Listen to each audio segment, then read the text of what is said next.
आज मैं आपको सीसेट का ब्रह्मास्त्र देने जा रहा हूं। यानी अब सीसेट को क्वालिफाई कैसे करना है। 29 जून को जिन बच्चों का हिमाचल का एग्जाम है उनको बस मेरी 3 कंडीशन माननी है, तभी ये ब्रह्मास्त्र वीडियो काम करेगी। सबसे पहली चीज, आपको शॉर्ट नोट्स बनाने हैं। पॉइंट नोट्स समझ सकते हैं या ट्रिक समझ सकते हैं या जो भी आपको ठीक लगे। दूसरी चीज, आपको अपनी कैलकुलेशन स्पीड बढ़ानी है। अब कहेंगे सर कैलकुलेशन स्पीड कैसे बढ़ाई जाए, वो मैंने आपको बता भी रखा है, मैं दोबारा बता रहा हूं। जो ये बच्चे फर्स्ट टाइम वीडियो देख रहे हैं उनको मैं बता रहा हूं कि फॉर एग्जांपल मैंने लिखा 39 × 27, इसको आप मल्टीप्लाई करके देख लीजिए। एक तरह से ये आपके लिए एक्सरसाइज है। 39 × 27 कर लीजिए, 12 × 15 कर लीजिए, कुछ भी आप रैंडम कीजिए। कैलकुलेशन स्पीड की वजह से आपकी एक्यूरेसी बढ़ेगी और एक्यूरेसी ही सीसेट की रिक्वायरमेंट है। तीसरी कंडीशन ये है, वीडियो को अंत तक देखना है, तभी ये ब्रह्मास्त्र यूज में आएगा। तो यही मेरी गुरु दक्षिणा है। बाकी वीडियो में आपको कुछ भी समझ ना आए तो आप कमेंट सेक्शन में बता सकते हैं, मैं उसका जवाब जरूर दूंगा। तो आज की ब्रह्मास्त्र वीडियो में हम किन किन टॉपिक्स पे चर्चा करने वाले हैं वो मैं आपको बता देता हूं। जैसे डिविजिबिलिटी, क्या क्या रूल्स होते हैं, एलसीएम एचसीएफ, इससे क्वेश्चन आते ही आते हैं। यूनिट एंड डिजिट से आपका 1 से 2 क्वेश्चन आता ही आता है। सिंपल इंटरेस्ट, कंपाउंड इंटरेस्ट जो मैं ऑलरेडी करा चुका हूं, बट इसमें आज मैं आपको कराऊंगा। देन आपका हो गया मेंसुरेशन, हो गया 2D 3D, इससे मिनिमम टू मिनिमम आपके 5 to 7 क्वेश्चंस डेफिनेटली आते हैं। और इनके अगर आपको फॉर्मूलाज पता लग गए ना, तो ये आपके लिए बच्चों का खेल है, बस एक कैलकुलेशन ही करनी है। देन आपका क्यूब एंड क्यूबॉइड, इसमें आपके कटिंग, पेंटिंग, ये वाले क्वेश्चन आएंगे। सीधे डायरेक्ट 5 क्वेश्चन पूछ लिए जाते हैं भाई, 5 क्वेश्चन मायने रखते हैं, 10 नंबर। देन आपका ट्रिग्नोमेट्री, इससे भी आपके 5 से 7 क्वेश्चन पूछे जाएंगे। ठीक है। कैलेंडर, कैलेंडर से आपका 1 क्वेश्चन तो आएगा ही आएगा। क्लॉक से भी आपका 1 क्वेश्चन तो आएगा ही आएगा। डिकोडिंग से आपसे 3 से 4 क्वेश्चन पूछे ही पूछे जाएंगे। तो आज का जो हमारा टारगेट एजेंडा है वो है भाई 30 से 40 क्वेश्चन हमें आज अटेम्प्ट करके ही जाने हैं। और लेने कितने हैं और 100% करेक्ट कितने होने चाहिए भाई? 35 क्वेश्चंस 100% करेक्ट होने चाहिए। बट हमारा टारगेट है 50 क्वेश्चंस का। लास्ट में मैं अपनी पुरानी वीडियोस भी अटैच कर दूंगा ताकि हमारा टारगेट है वो कंप्लीट हो जाए कि हम 50 क्वेश्चंस इजीली अटेम्प्ट कर पाए अपने सी सेट में। ताकि गलती से आपके 8 से 9 क्वेश्चंस गलत भी हो गए तो भी आपका सी सेट क्वालिफाई होगा ही होगा। तो अपने एजेंडे को अब आगे लेके चलते हैं। और किसी को कोई डाउट हो और सी सेट में डर हो तो भाई वो अपना घर छोड़ के एग्जाम सेंटर में मत लेके जाना। डाउट्स आपके इस वीडियो में क्लियर करने की पूरी कोशिश की जाएगी।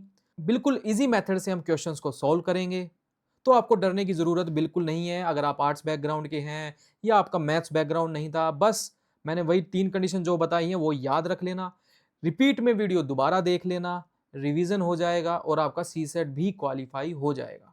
आप जीएस में फोकस कीजिए। तो मैंने आपको आज का एजेंडा बता दिया कि हमारे इंपॉर्टेंट टॉपिक्स क्या क्या रहेंगे।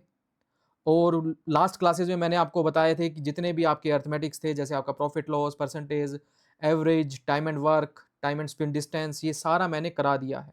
और आज की वीडियो में पीवाईक्यूज डिस्कशन भी होगा, ट्रिक्स भी होंगी और ये टॉपिक्स तो डिस्कस करेंगे ही करेंगे। तो चलिए अब आगे चलते हैं। और हमारी अप्रोच मैंने आपको बताया था, साथ में पीवाईक्यूज भी करेंगे, इंपॉर्टेंट ट्रिक्स भी रहेंगी, जितने भी इंपॉर्टेंट टॉपिक्स हैं उनके ट्रिक्स के साथ सोल्व करेंगे। बस आपको लास्ट में क्विक रीजन के नोट्स बना लेने हैं ताकि जो आपका टाइम गैप है उसमें आप क्विकली उनका रिवीजन कर लो। ठीक है। तो चलिए अब आपकी इस वीडियो को स्टार्ट करते हैं। सबसे पहला अपना टॉपिक है, जैसे फॉर एग्जांपल आपका एलसीएम और एचसीएफ। बिल्कुल आराम से बैठ जाइए, साथ में पेन कॉपी ले लीजिए, नोट्स मेकिंग कर लीजिए। ये वीडियो आपके लिए बहुत इंटरेस्टिंग रहेगी और कोशिश हमारी ये रहेगी आपका सी सेट भी क्वालिफाई करा देगी, वही मेरी 3 कंडीशंस को अगर आप फॉलो करेंगे तो। सबसे पहली चीज आपको ये बताना चाहिए एलसीएम एचसीएफ होता क्या है। जैसा कि इसमें लिख रखा है भाई, एलसीएम होता है लीस्ट कॉमन मल्टीप्लायर और एचसीएफ होता है भाई आपका highest common factor. For example मैंने आपका लिखा है यहाँ पे x की पावर 4, x की पावर 8, x की पावर 5, x की पावर 6, x की पावर 2। मैंने पूछ लिया इसमें से एलसीएम बताओ, यानी लीस्ट कॉमन मल्टीप्लायर। भाई एक ऐसा नंबर बताओ जो इन सब से डिवाइड हो जाए, तो कौन सा होगा? वो होगा भाई सबसे बड़ा नंबर, यानी x की पावर 8। ये आपका एलसीएम होगा। इसी में मैं पूछ लेता आपसे एचसीएफ क्या होगा इसका, यानी हाईएस्ट कॉमन फैक्टर, कि इन सभी नंबर्स को वो डिवाइड कर दे। क्या लिख रखा था मैंने? x की पावर 8, x की पावर 5, x की पावर 6, x की पावर 2। तो क्या होगा इसका हाईएस्ट कॉमन फैक्टर? ऑब्वियसली आपका क्या होगा? x की पावर 2। क्यों? क्योंकि ये इन सब नंबर को काट रहा है। जो सबको काट दे वो हो गया भाई हाईएस्ट कॉमन फैक्टर। जो बेचारा सबसे कट जाए वो हो जाएगा आपका लीस्ट कॉमन मल्टीपल। समझ आ गया? बिल्कुल बेसिक डिस्कशन किया। अब इसी में मैं लिख दूं अगर आपको x की पावर 4, y की पावर 2, x की पावर 6, y की पावर 8, x की पावर 3, y की पावर 5। अब मैंने इसी में पूछ लिया आपको एलसीएम बता दीजिए। आप क्या लेंगे? सबसे बड़ा नंबर। पहले x की पावर देखेंगे, सबसे बड़ी किस में है? x की पावर 4 है। देन आप क्या लेंगे? y की पावर। y की पावर सबसे बड़ी किस में है? y की पावर 8 में। ये एक ऐसा नंबर है जो इन सब से कट जाएगा। ठीक है। अब इसी में मैं आपसे पूछ लूं हाईएस्ट कॉमन फैक्टर बताइए, तो हम क्या लेंगे? सबसे स्मॉलेस्ट वाला। इसमें कौन सा है? x की पावर 3 सबसे स्मॉलेस्ट है। y की पावर कौन सी है? y की पावर 2 सबसे स्मॉलेस्ट है। यानी ये हो गया आपका HCF। यहां तक कोई किसी को डाउट हो तो आप बता दीजिए। तो यार टेक्नोलॉजी का यूज कीजिए ना, वीडियो को दोबारा देख लीजिए। ठीक है। अब समझते हैं आगे पॉइंट को। अब HCF LCM हमें निकालना आ गया। फॉर एग्जाम्पल वही मैं कह दूं आपको 24 है और मैंने लिख दिया आपका फॉर एग्जांपल 36। इसका मैंने एलसीएम एचसीएफ बताना, तो वही बात है 24 को मैं 2 से डिवाइड करूंगा, 1 2, फिर से 2 से 6, फिर से 2 से 3, देन 3 का क्या आ जाएगा 1। तो इसका क्या आ गया 2 raise to power 3 into 3 raise to power 1। इसी तरह मैं 36 का निकाल लूँ तो वही 2 से करेंगे, 18 9 3 3 3 1। इसका क्या हो जाएगा? इसका हो जाएगा 2 raise to power 2 into 3 raise to power 2। अब मैं इसमें आपसे पूछ लूं HCF क्या होगा? भाई हाईएस्ट कॉमन फैक्टर। सबसे स्मॉलेस्ट कौन सा है? 2 raise to power 2, then 3 raise to power 1, that is your HCF। मैं आपसे पूछ लूं LCM क्या होगा? वो आप बताएंगे सबसे बड़ा नंबर लेंगे 2 raise to power 3 into 3 raise to power 2। समझ गए? कोई डाउट नहीं होना चाहिए। LCM HCF आपको निकालना आ चुका है। क्वेश्चन क्या आएंगे वो भी डिस्कस करेंगे, डोंट वरी। पहले नेट प्रैक्टिस तो कर लीजिए। ठीक है। अब पूछा जाएगा आपसे HCF ऑफ फ्रैक्शन बताओ, LCM ऑफ फ्रैक्शन बताओ। फ्रैक्शन का अगर आपसे HCF पूछ लिया जाए तो HCF ऊपर ही रख देना है कि HCF of numerator divided by LCM of denominator. जो भी पूछा जाए उसको ऊपर रखना है न्यूमरेटर के साथ, और डिनोमिनेटर के साथ दूसरा रख लेना है। सेम आपका LCM के फ्रैक्शन निकालना है तो LCM का न्यूमरेटर ऊपर और HCF का डिनोमिनेटर नीचे। समझ आ गया? मैंने पूछ लिया आपसे कोई भी नंबर दे रखे हैं आपके 3/5, 6/25, 9/20, 27/50। मैंने इससे आपसे पूछ लिया एलसीएम बताओ इस फ्रैक्शंस का, इन फ्रैक्शंस का एलसीएम बता दीजिए। तो आप क्या लिखेंगे? LCM of numerator divided by HCF of denominator. Easy. कोई मैंने ऐसी कहानी नहीं सुनाई है जिससे आपको डर लगे, कोई मैंने इतनी बड़ी इक्वेशन नहीं बताई है जिसको आप अभी भूल जाओ। मैंने क्या बताया? एलसीएम पूछा गया है फ्रैक्शन का, तो एलसीएम मैंने ऊपर रखा न्यूमरेटर के साथ और डिनोमिनेटर के साथ मैंने दूसरा रख दिया, एचसीएफ रख दिया। सेम अगर आपसे एचसीएफ पूछ लिया जाए किसी फ्रैक्शन का तो एचसीएफ ऊपर रखा न्यूमरेटर के साथ, डिवाइड में एलसीएम रख दिया डिनोमिनेटर के साथ। कुछ भी नहीं था इसमें, इजी था। तो आप 3/5 और आपका 6/5, 9/20 इसका एलसीएम एचसीएफ निकाल के देखो। रिवीजन इसमें आपको मैक्सिमम प्रैक्टिस करनी ही करनी होगी। चलो सबसे पहले ऊपर वाले का एचसीएफ निकाल लेता हूं। ठीक है, क्या है? 3 9 27। 3 का क्या होगा? 3 रेज टू पावर 1 होगा। 9 का क्या होगा? 3 रेज टू पावर 2 होगा। इसका क्या होगा? 3 रेज टू पावर 3 होगा। ठीक है। अब 5 25 20 और 50। 5 का क्या होगा? 5 रेज टू पावर 1, और 25 का क्या होगा? 5 रेज टू पावर 2, और 20 का क्या होगा? 5 raise to power 1 into 2 raise to power 2। ठीक। 50 का क्या होगा? 2 raise to power 1 into 5 raise to power 2। ठीक है। कुछ भी ऐसा कुछ नहीं किया मैंने। या आप ऐसे भी निकाल सकते हैं आपका एलसीएम एचसीएफ, ये 3 9 27। ठीक है। 3 1 जा 3, ये आपका 3 हो गया, 9 आ गया, ये आपका अगेन 3 से देन 3 आ गया, तो 3 रेज टू पावर 3 आ गया। क्या आया? ये एलसीएम। सबसे बड़ा नंबर लेंगे हम, तो एलसीएम तो ये हो गया। और इसी में आपसे मैं एचसीएफ पूछ लूं तो ये हो जाएगा। अब सेम निचले वाले नंबर में मैं आपसे एलसीएम पूछ लूं तो बड़ा नंबर लो। बड़ा कौन सा होगा? 5 रेज टू पावर 2 और 2 रेज टू पावर 2। इसी में आपका HCF पूछ लो तो वो होगा आपका 5⁻1। छोटा नंबर रखना है जो सबको काट दे, और LCM में क्या है, एक बड़ा नंबर रखना है जो सबसे कट जाए। समझ आ गया? नेट प्रैक्टिस हो गई। चलें क्वेश्चंस पे, और ये फॉर्मूला आपको याद आ गया। चलें आगे। चलो, अब पूछा जाएगा LCM इंटू HCF। ये मैंने कराया भी था। LCM इंटू HCF होता है आपका product of two numbers. For example आपको कोई भी दो नंबर दिए जाएंगे, ये क्वेश्चन है, जैसे HCF of two number is 11, तो बोला गया है LCM इंटू HCF, यानी जो 11 गिवन है, और इवन आपका LCM भी गिवन है, 6600 into 11 is equal to product of two number A into B. एक नंबर ऑलरेडी गिवन है 220, तो B निकालना है। कितना इजी क्वेश्चन है। 6600 into 11 divided by 220 is equal to A। तो क्या आ गया, 330, इसका आंसर आ गया। बट ये क्वेश्चन तभी सोल्व हो पाएगा जब हमें ये फॉर्मूला पता हो। ठीक है, अब तक बेसिक ही चल रहा है, इजी चल रहा है, समझ आ रहा है। चलो फिर आगे क्वेश्चन में पूछा जाएगा इस टाइप से कि HCF of any two number is 5, the sum of these two number is 25। A plus B is equal to क्या है, 25 है। LCM is 30, then find these two numbers.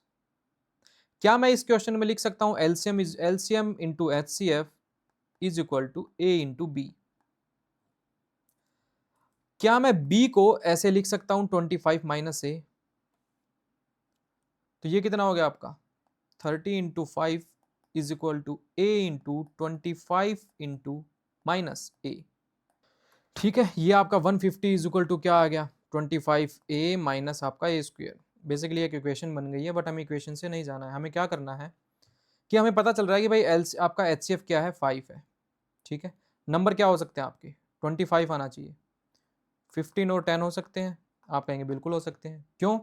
क्योंकि 15 और 10 को अगर हम मल्टीप्लाई भी कर रहे हैं तो आपका 150 आ रहा है, और इनको ऐड कर रहे हैं तो 25 भी आ रहा है, और 15 और 10 का LCM निकाल रहा हूं तो वो 30 भी आ रहा है। तो सारी कंडीशंस फुलफिल हो रही है।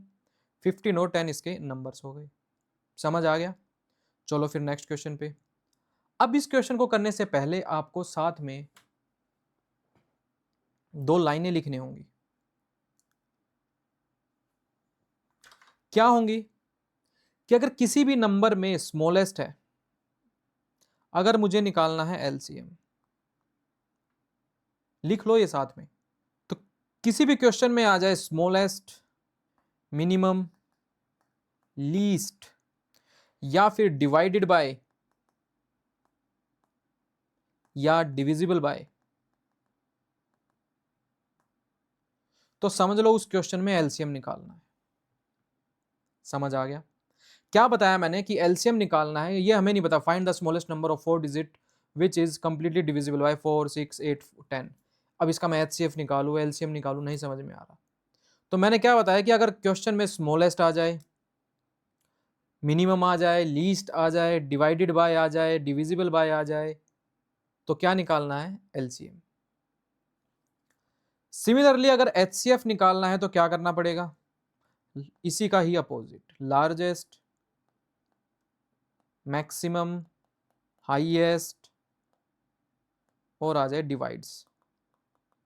तो उस क्वेश्चन में हमें निकालना है HCF। लिख लो ये पॉइंट, आपके प्रीवियस ईयर क्वेश्चंस में आया हुआ है, और ये ऐसे क्वेश्चंस आया जाते हैं जब एग्जाम सेंटर में प्रेशर होता है, समझ नहीं आता LCM निकालूं कि LCM निकालूं कि HCF निकालूं। तो मैंने आपको सबसे इजी वे आउट निकाल दिया कि LCM तब निकलेगा जब स्मॉलेस्ट आ जाए, मिनिमम आ जाए, लीस्ट आ जाए, डिवाइडेड बाय आ जाए, डिविजिबल बाय आ जाए। और HCF कब निकलेगा, लार्जेस्ट आ जाए, मैक्सिमम आ जाए, हाईएस्ट आ जाए, डिवाइड्स आ जाए। समझ आ गया? अब इस क्वेश्चन को समझो। बोला गया है find the smallest number of 4 digit. 4 digit का स्मॉलेस्ट नंबर बताओ क्या होगा। 1,000,000 यही होगा। बोल रहा है which is completely divisible by 4, 6, 8, 10। तो क्या निकालू मैं, LCM। 4, 6, 8, 10 2 से करेंगे, अगेन 2 से करेंगे। ठीक है, और अब क्या आ गया, फिर क्या आ गया, ये आपका 120 आ गया। अब 120 आपका एलसीएम आ चुका है। क्या यहीं पे क्वेश्चन खत्म हो चुका है? नहीं, बोला गया है स्मॉलेस्ट नंबर निकालो 4 डिजिट का। तो सबसे स्मॉलेस्ट कौन सा है आपका? 10,000 है जी। इसको डिवाइड करो 120 से, ठीक है। 8 जा पे जाएगा 960, क्या आ गया 40, इसका रिमाइंडर आ गया।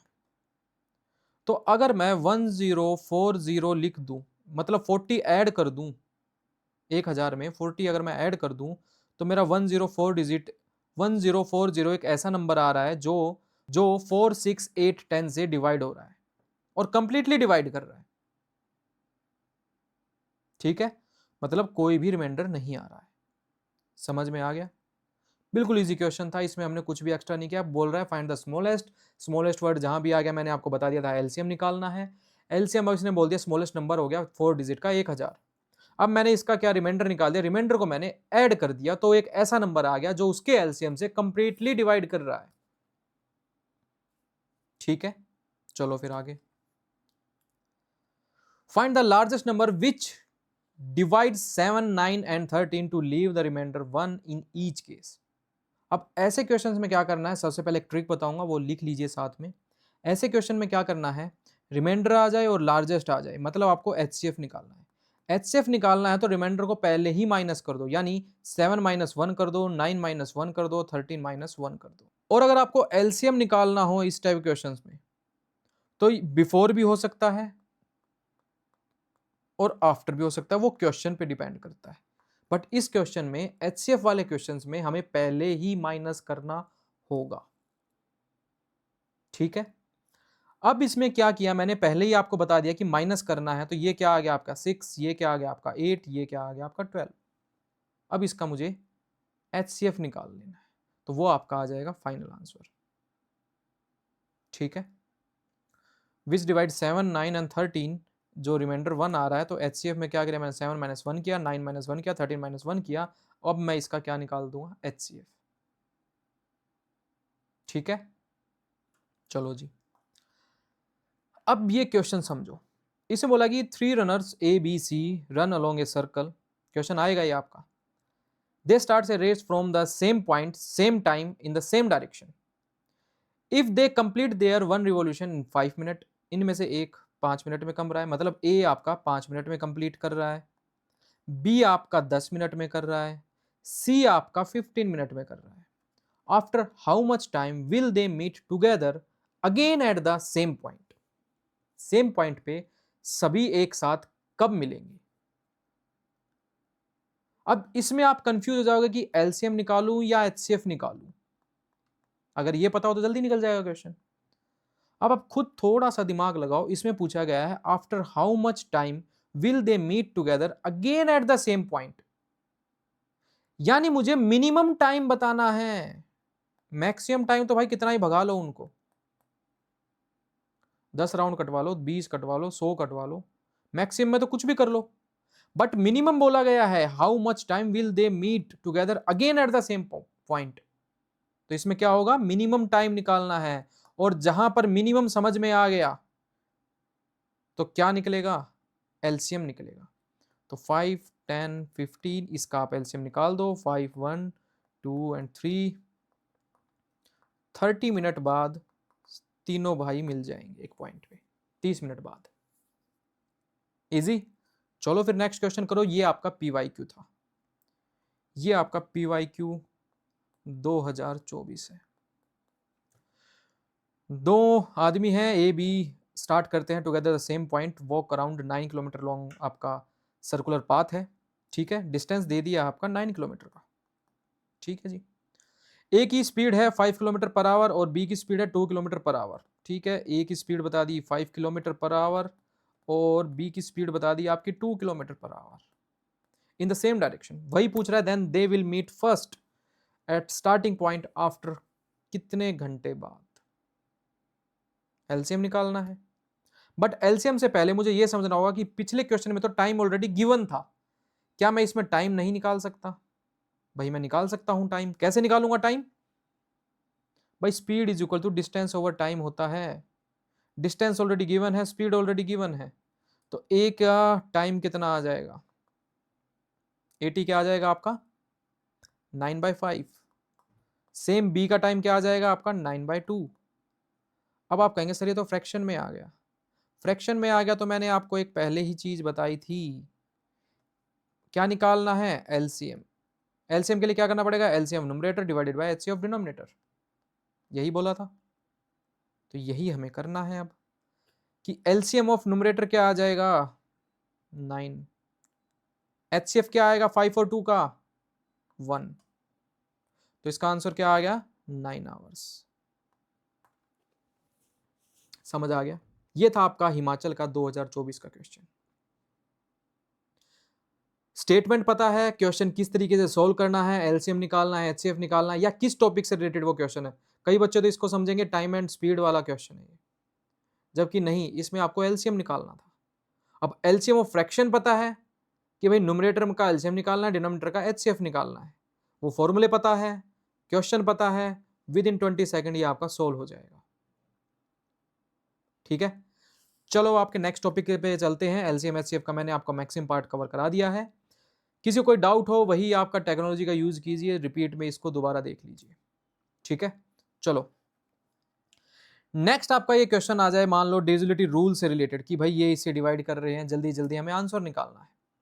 ठीक है, यूनिट प्लेस में भी काफी काम आता है इसका, बट वो एक ही उसमें यूज होता है। बट डिविजिबिलिटी रूल आपको पता होना चाहिए कि जल्दी जल्दी आंसर निकालने के लिए कैसे, कि फॉर एग्जांपल आपको दे दिया मैंने 4 4 8 9 7 6, अब इसको जल्दी जल्दी मुझे डिवाइड बाय 3 करना है और मुझे आंसर में गिवन है।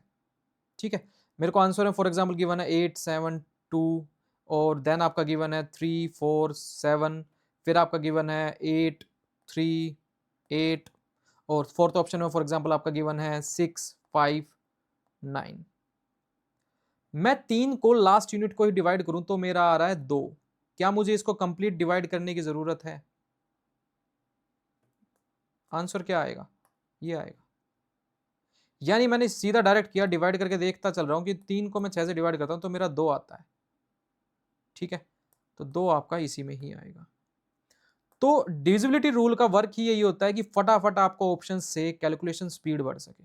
फर्स्ट डिविजिबिलिटी रूल क्या कहता है, अगर लास्ट डिजिट 0 2 4 6 8, लास्ट डिजिट अगर 0 है 2 है 4 है 6 है 8 है, तो वो नंबर कंप्लीटली डिविजिबल बाय 2 होगा। कोई भी नंबर हो, कितना ही बड़ा नंबर हो, कंप्लीटली डिविजिबल बाय 2 हो जाएगा। ठीक है, देन 3 का पूछ लिया जाए, मैंने वही जैसे नंबर लिखा था उनको सम कर लो। जैसे आपका इसमें दे रखा है 1 4 2 6 7 1, इनको मैं ऐड करता हूं, 5 + 7 आपका 5 + 2 आपका 7 7 + 6 आपका कितना होगा 13 13 प्लस आपका 7 20 20 प्लस आपका 1 21। क्या 21 डिवाइड हो रहा है 3 से? तो यस, ये कंप्लीट नंबर भी डिविजिबल बाय 3 होगा। मैंने क्या किया, कोई भी नंबर गिवन हो, बोल दिया जाए क्या 3 से डिवाइड हो रहा है ये नंबर।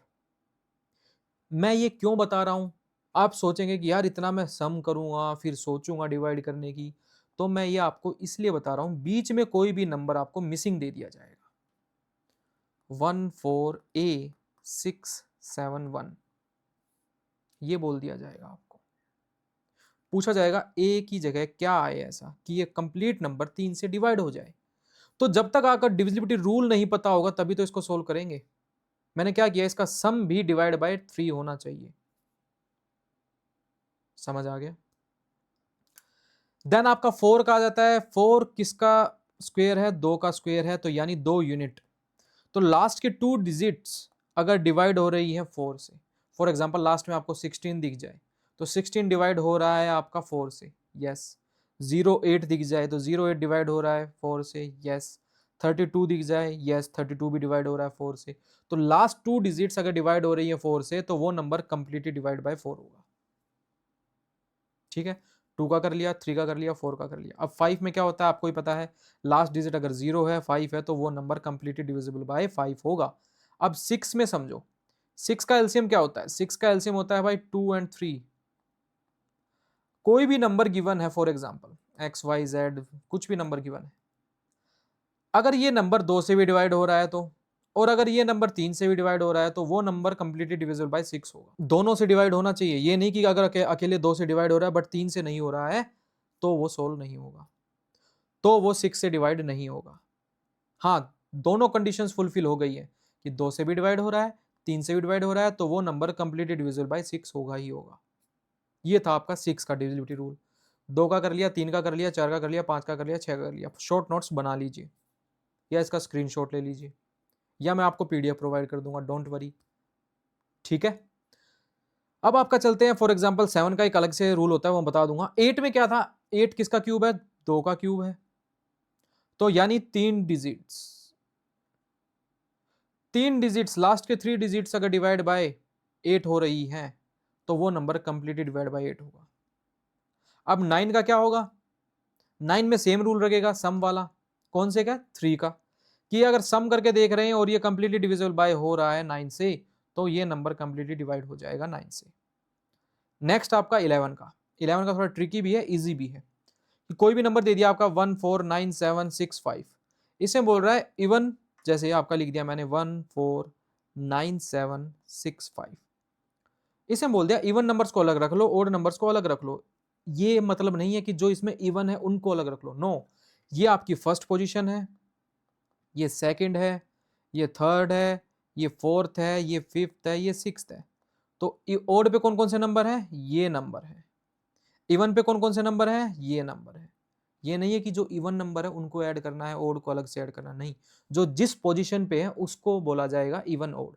तो फर्स्ट पोजीशन पे आपका ओड होगा, सेकंड पोजीशन पे इवन होगा। तो आपको इनको ऐड करेंगे और उनका डिफरेंस 0 आ रहा है, इन सबको ऐड करने के, अलग अलग ऐड करने के बाद इनका जो डिफरेंस है वो 0 आ रहा है, तो वो नंबर कंप्लीटली डिवाइड बाय 11 होगा। ठीक है, करके देख लीजिए। 1 + 9 आपका हो गया 10, 10 + 6 आपका हो गया 16, 4 + 7 आपका हो गया 11, 11 + 5 आपका हो गया 16, 16 - 16 0 आ रहा है, तो यस, ये नंबर कंप्लीटली डिवाइड बाय 11 हो जाएगा। ठीक है, ओड को अलग रखा, इवन को अलग रखा, पोजीशंस वाले, not odd numbers, even numbers, समझ गए। अब आपका 12 का देखते हैं, तो 12 जैसे 6 का देखा था वैसे ही आपका 12 का रहेगा। 12 के में क्या बताया मैंने कि 3 और 4 का देखेंगे, 3 से भी डिवाइड हो रहा है वो नंबर और 4 से भी हो रहा है, लास्ट 2 डिजिट्स अगर डिवाइड हो रही हैं तो वो नंबर डिवाइड बाय 12 हो जाएगा। समझ गए।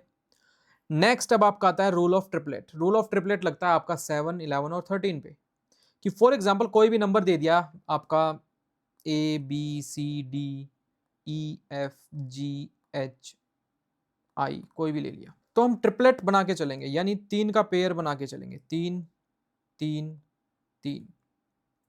ओड नंबर को वही अलग से ऐड कर लेंगे और इससे सब्ट्रैक्ट कर देंगे, माइनस कर देंगे।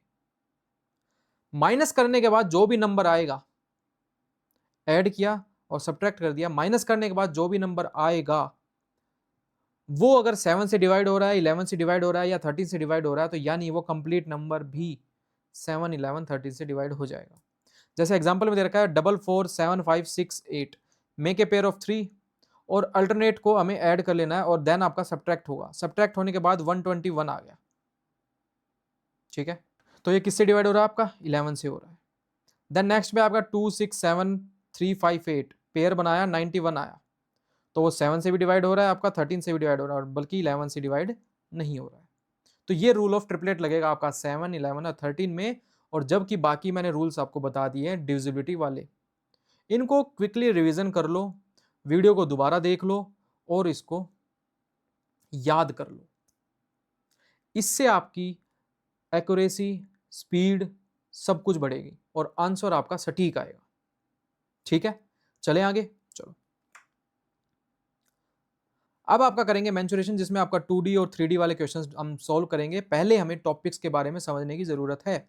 इनको आप साथ साथ राइट डाउन कर लेंगे तो आपके एक पेज के अंदर सारे नोट्स बन जाएंगे 2D वाले, और एक पेज के अंदर ही आपके 3D वाले बन जाएंगे।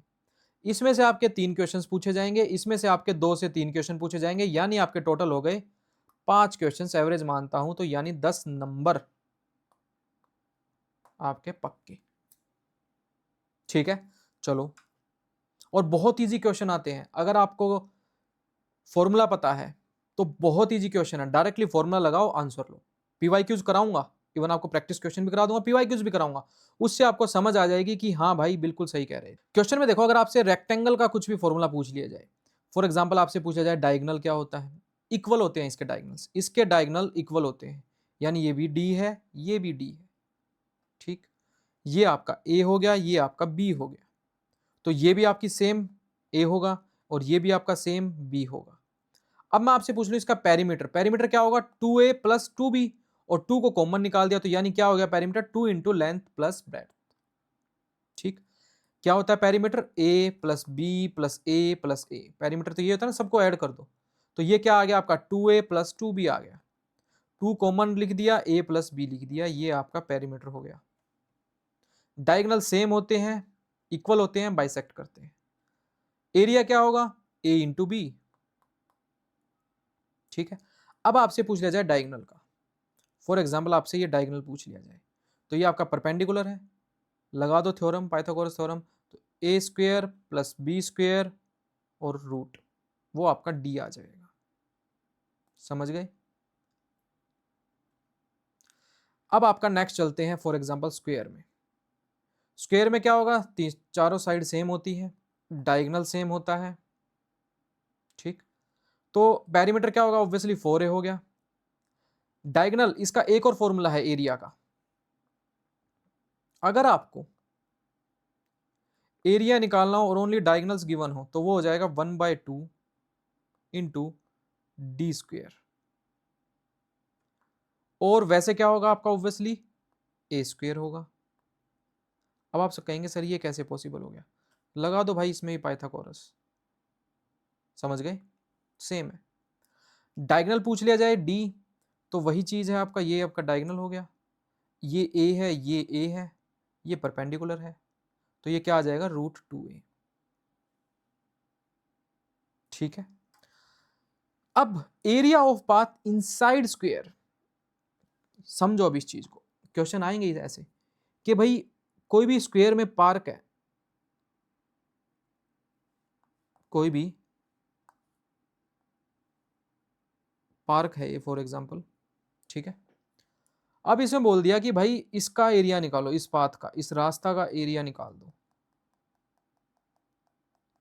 इस रास्ते का एरिया निकालना है। तो इसका क्या फॉर्मूला आ जाएगा? 4d into x minus D. X क्या है? एक्स क्या है? लेंथ ऑफ स्क्वायर, और डी क्या है? जो पाथ है उसकी विड्थ। तो क्या हो जाएगा? 4d into x minus D is your area of path inside square.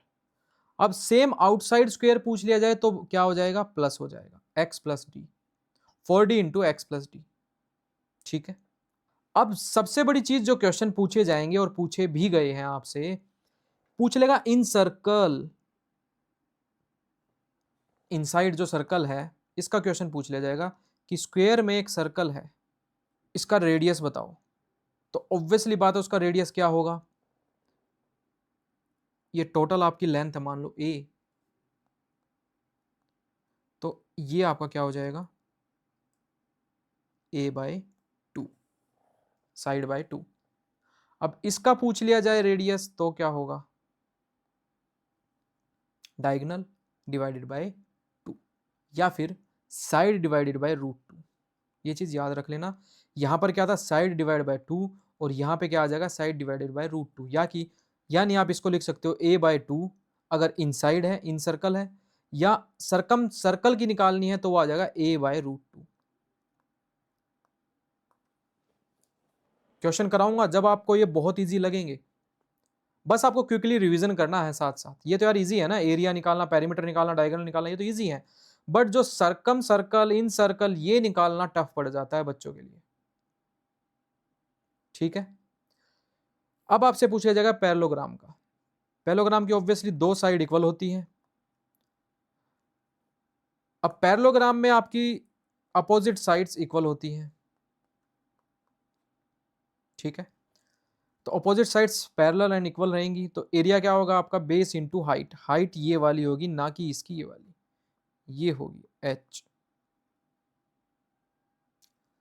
Perimeter क्या होगा? ऑब्वियसली अगर ये a है, ये b है, तो वही आपका पेरीमीटर जो आपका रेक्टेंगल का था सेम ही रहेगा।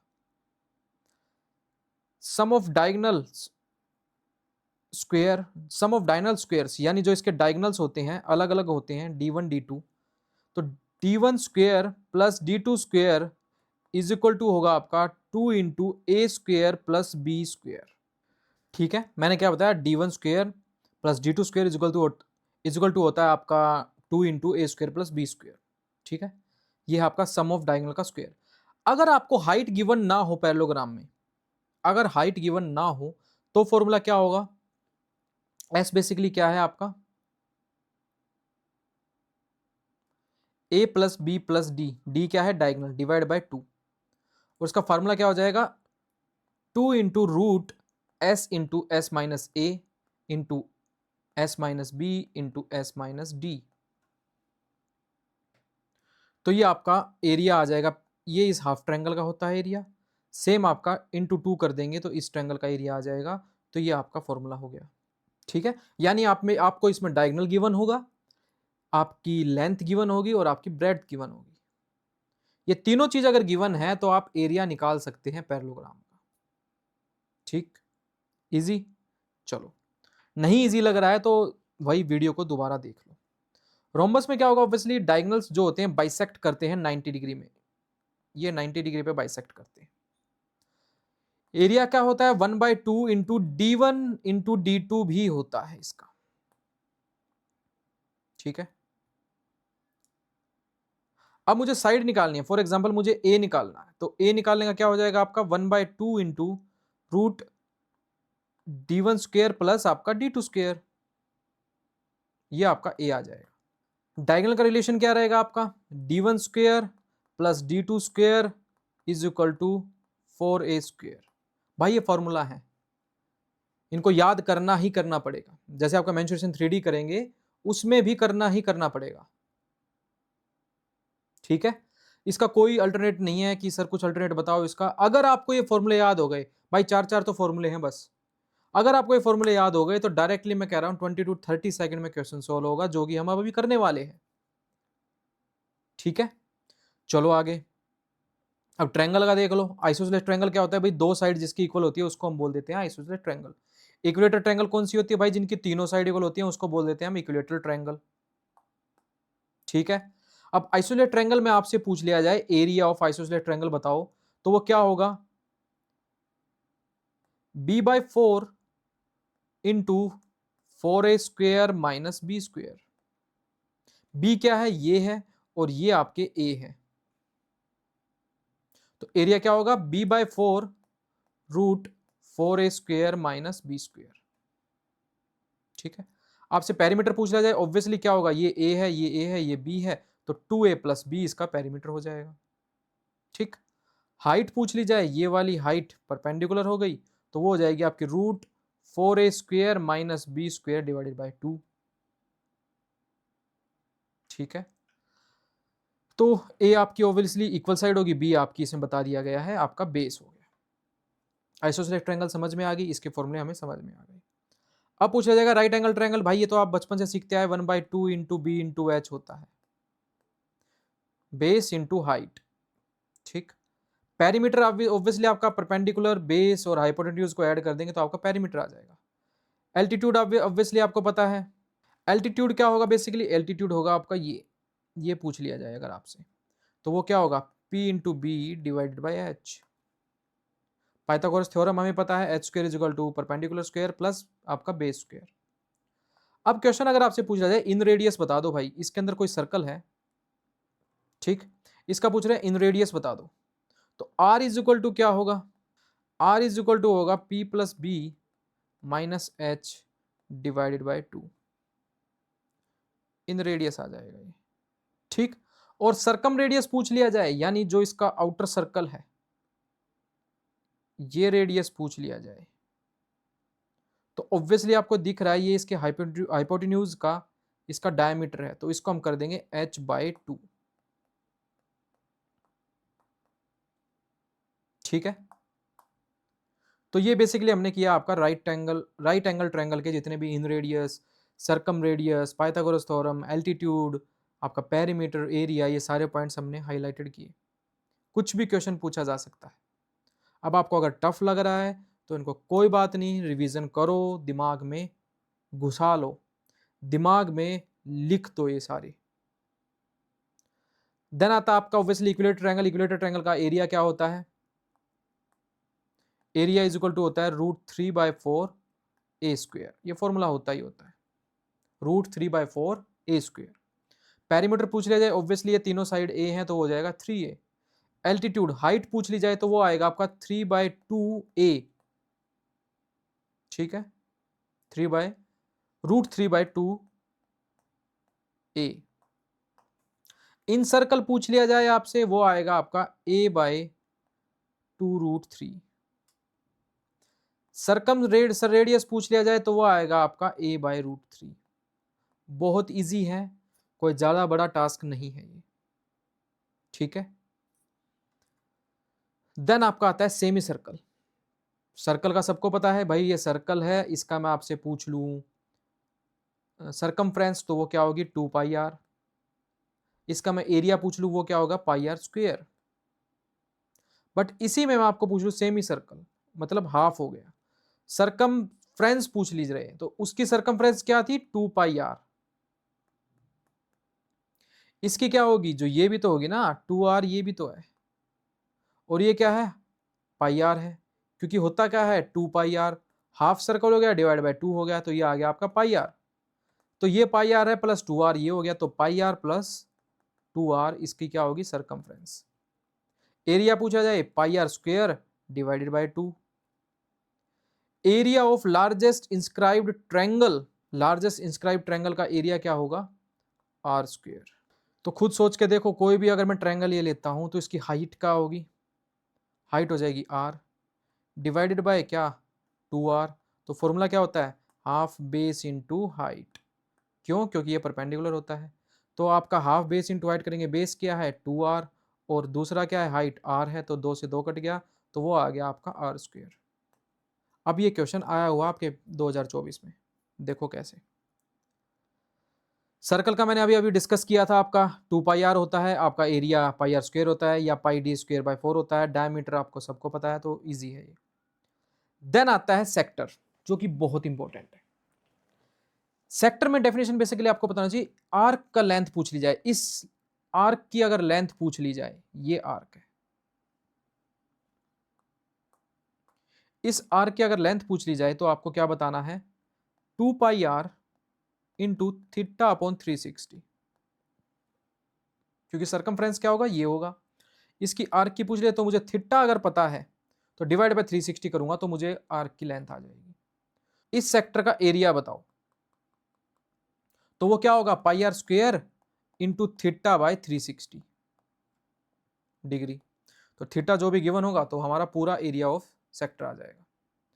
पेरीमीटर पूछ लिया जाए तो भाई आर्क अगर जो भी आ जाए, ठीक है, आर्क प्लस 2r, क्योंकि क्या है आर्क, आर्क की लेंथ क्या था 2πr इंटू θ/360 प्लस 2r और कर देंगे हम, तो क्या आ जाएगा पेरीमीटर आ जाएगा, ठीक है। चलो अब नेक्स्ट में चलते हैं। जैसे अब आ जाए आपके सेगमेंट में, मेजर सेगमेंट, माइनर सेगमेंट। अब क्वेश्चन पूछ रहे थे आपके सेगमेंट के बारे में, तो ये आपका नीचे वाला होगा माइनर सेगमेंट, ऊपर वाला होगा आपका मेजर सेगमेंट, और वो आपका हो गया मिड पॉइंट, ठीक है। इसको हम अगर ऐड कर दूं तो क्या बन गया, ये सेक्टर बन गया। तो सेक्टर क्या होगा, पूरा कंप्लीट सेक्टर का एरिया क्या होता है एरिया ऑफ सेक्टर ACBO, ठीक है, यानी ये आपका थीटा एंगल, थीटा का एंगल क्या होगा ये, ठीक है। और एरिया ऑफ ट्रायंगल किसका OAB का, तो मुझे किसका आ जाएगा माइनर सेगमेंट का आ जाएगा। अब मेजर सेगमेंट का निकालना है तो ऑब्वियसली एरिया ऑफ सर्कल निकाल लो, माइनस आपका माइनर सेगमेंट कर दो, तो वो मेजर सेगमेंट का एरिया आ गया। समझ आया, नहीं आया दोबारा समझो।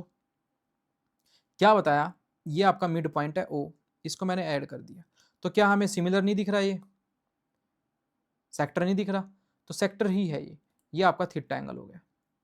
तो अगर हम एरिया ऑफ AOBC निकाल ले, यानी इस सेक्टर का एरिया निकाल लें और माइनस कर दें इस ट्रायंगल के एरिया से, तो क्या हमें ये एरिया नहीं मिल जाएगा, ठीक है। तो यही बोला गया है area of minus sector is equal segment is equal to area of sector ACBO minus area of triangle OAB। और ये एरिया ऑफ मेजर सेगमेंट निकालना हो तो माइनर सेगमेंट का हम निकाल चुके हैं, तो एरिया ऑफ सर्कल में से माइनस कर देंगे ना, इस area of circle complete area circle का क्या है ये है, इसमें से हम माइनर सेगमेंट का अगर हम माइनस कर देंगे, क्योंकि हम निकाल चुके हैं माइनर सेगमेंट का, तो आपका मेजर सेगमेंट का एरिया आ जाएगा, ठीक है।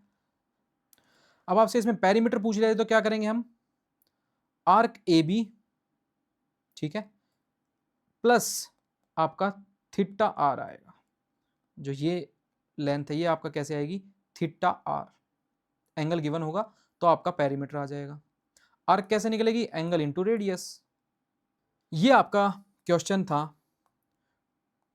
पीवाईक्यू है, ये 2024 में पूछा गया है। अब ये क्वेश्चन देखो कितना इजी है। कैसे इजी है समझो। रेडियस दे रखी है, ए दे रखा है, पूछ रहा है जो शेडेड रीजन है उसका एरिया निकालना है हमें। अब याद करो मैंने आपको इसका एरिया बताया था, क्या था इसका एरिया, ए स्क्वेयर बताया था ना, नहीं बताया था तो पीछे जाओ और ये देखो, ठीक, आर स्क्वेयर, और इसमें ऑलरेडी ए लेंथ गिवन है तो इसका एरिया आ चुका है आपका, इसका एरिया आ चुका है आपका ए स्क्वेयर। और सेमी सर्कल जो है, ये वाला जो सेमी सर्कल है, इसका एरिया क्या होगा, पाई ए स्क्वेयर डिवाइडेड बाय 2। निकालना कौन सा है, ये वाला पार्ट निकालना है हमें। तो मैं पाई ए स्क्वेयर में से माइनस कर दूं, इस कंप्लीट आपका सेमी सर्कल में से ट्रायंगल का एरिया माइनस कर दूं तो मेरा शेडेड रीजन का आ जाएगा। तो माइनस किया मैंने ट्रायंगल का एरिया यानी ए स्क्वेयर, तो ए स्क्वेयर इसने बाहर ले लिया तो आपका क्या आ गया, पाई बाय 2 माइनस 1। क्या यही है आंसर।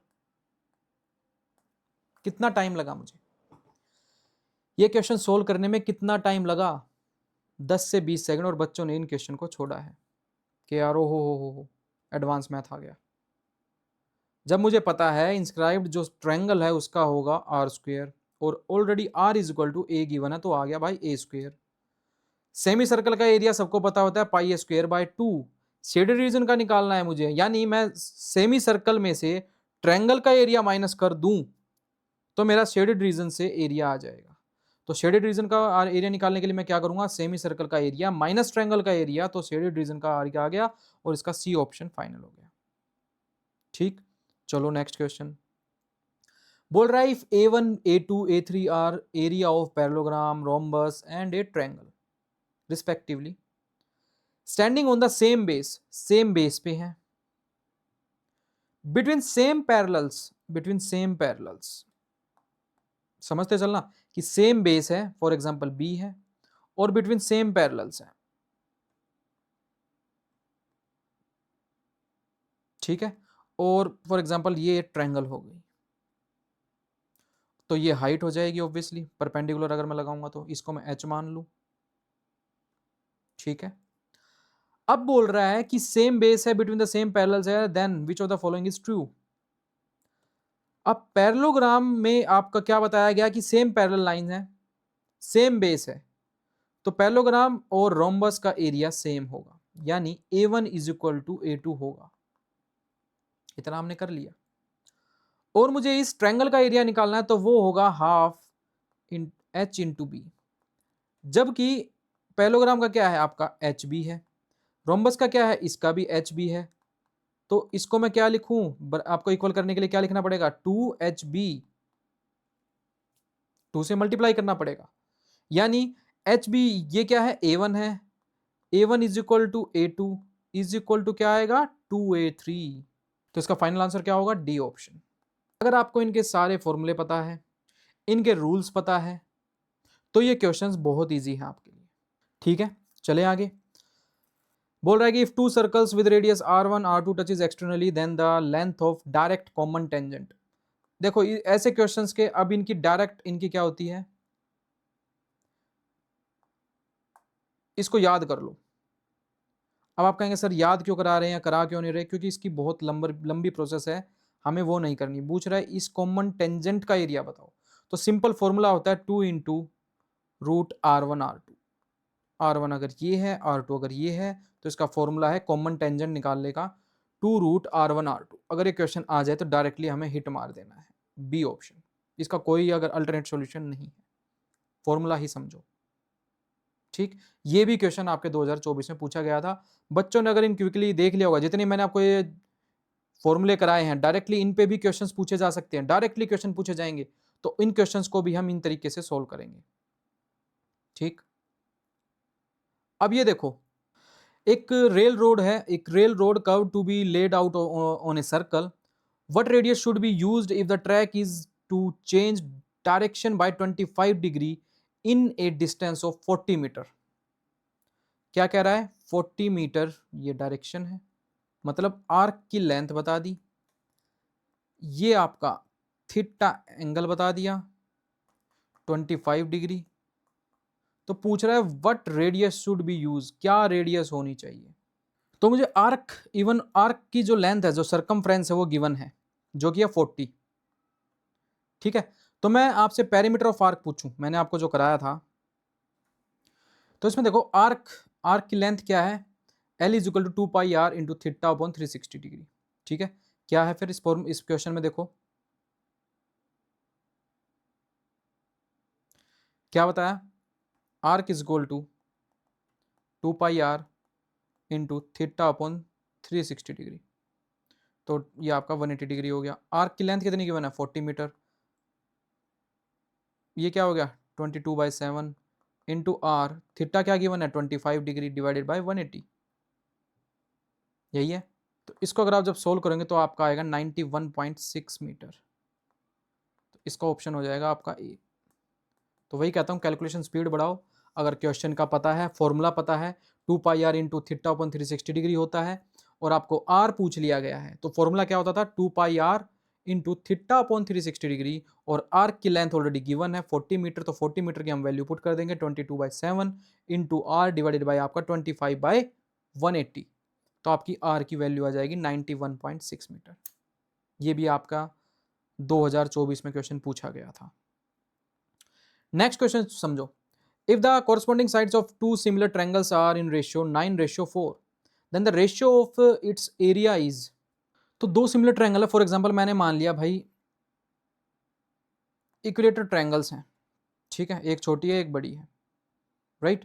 तो इसकी 9 लेंथ है, इसकी 4 लेंथ है, इसका क्या होगा 3/4 9 स्क्वायर, इसका होगा 3/4 √3/4 4 स्क्वायर, तो ये कट गया आपका, ए स्क्वायर यहाँ क्या है 9 स्क्वायर, जो कि हो जाएगा 81 रेशियो आपका 16, सी ऑप्शन।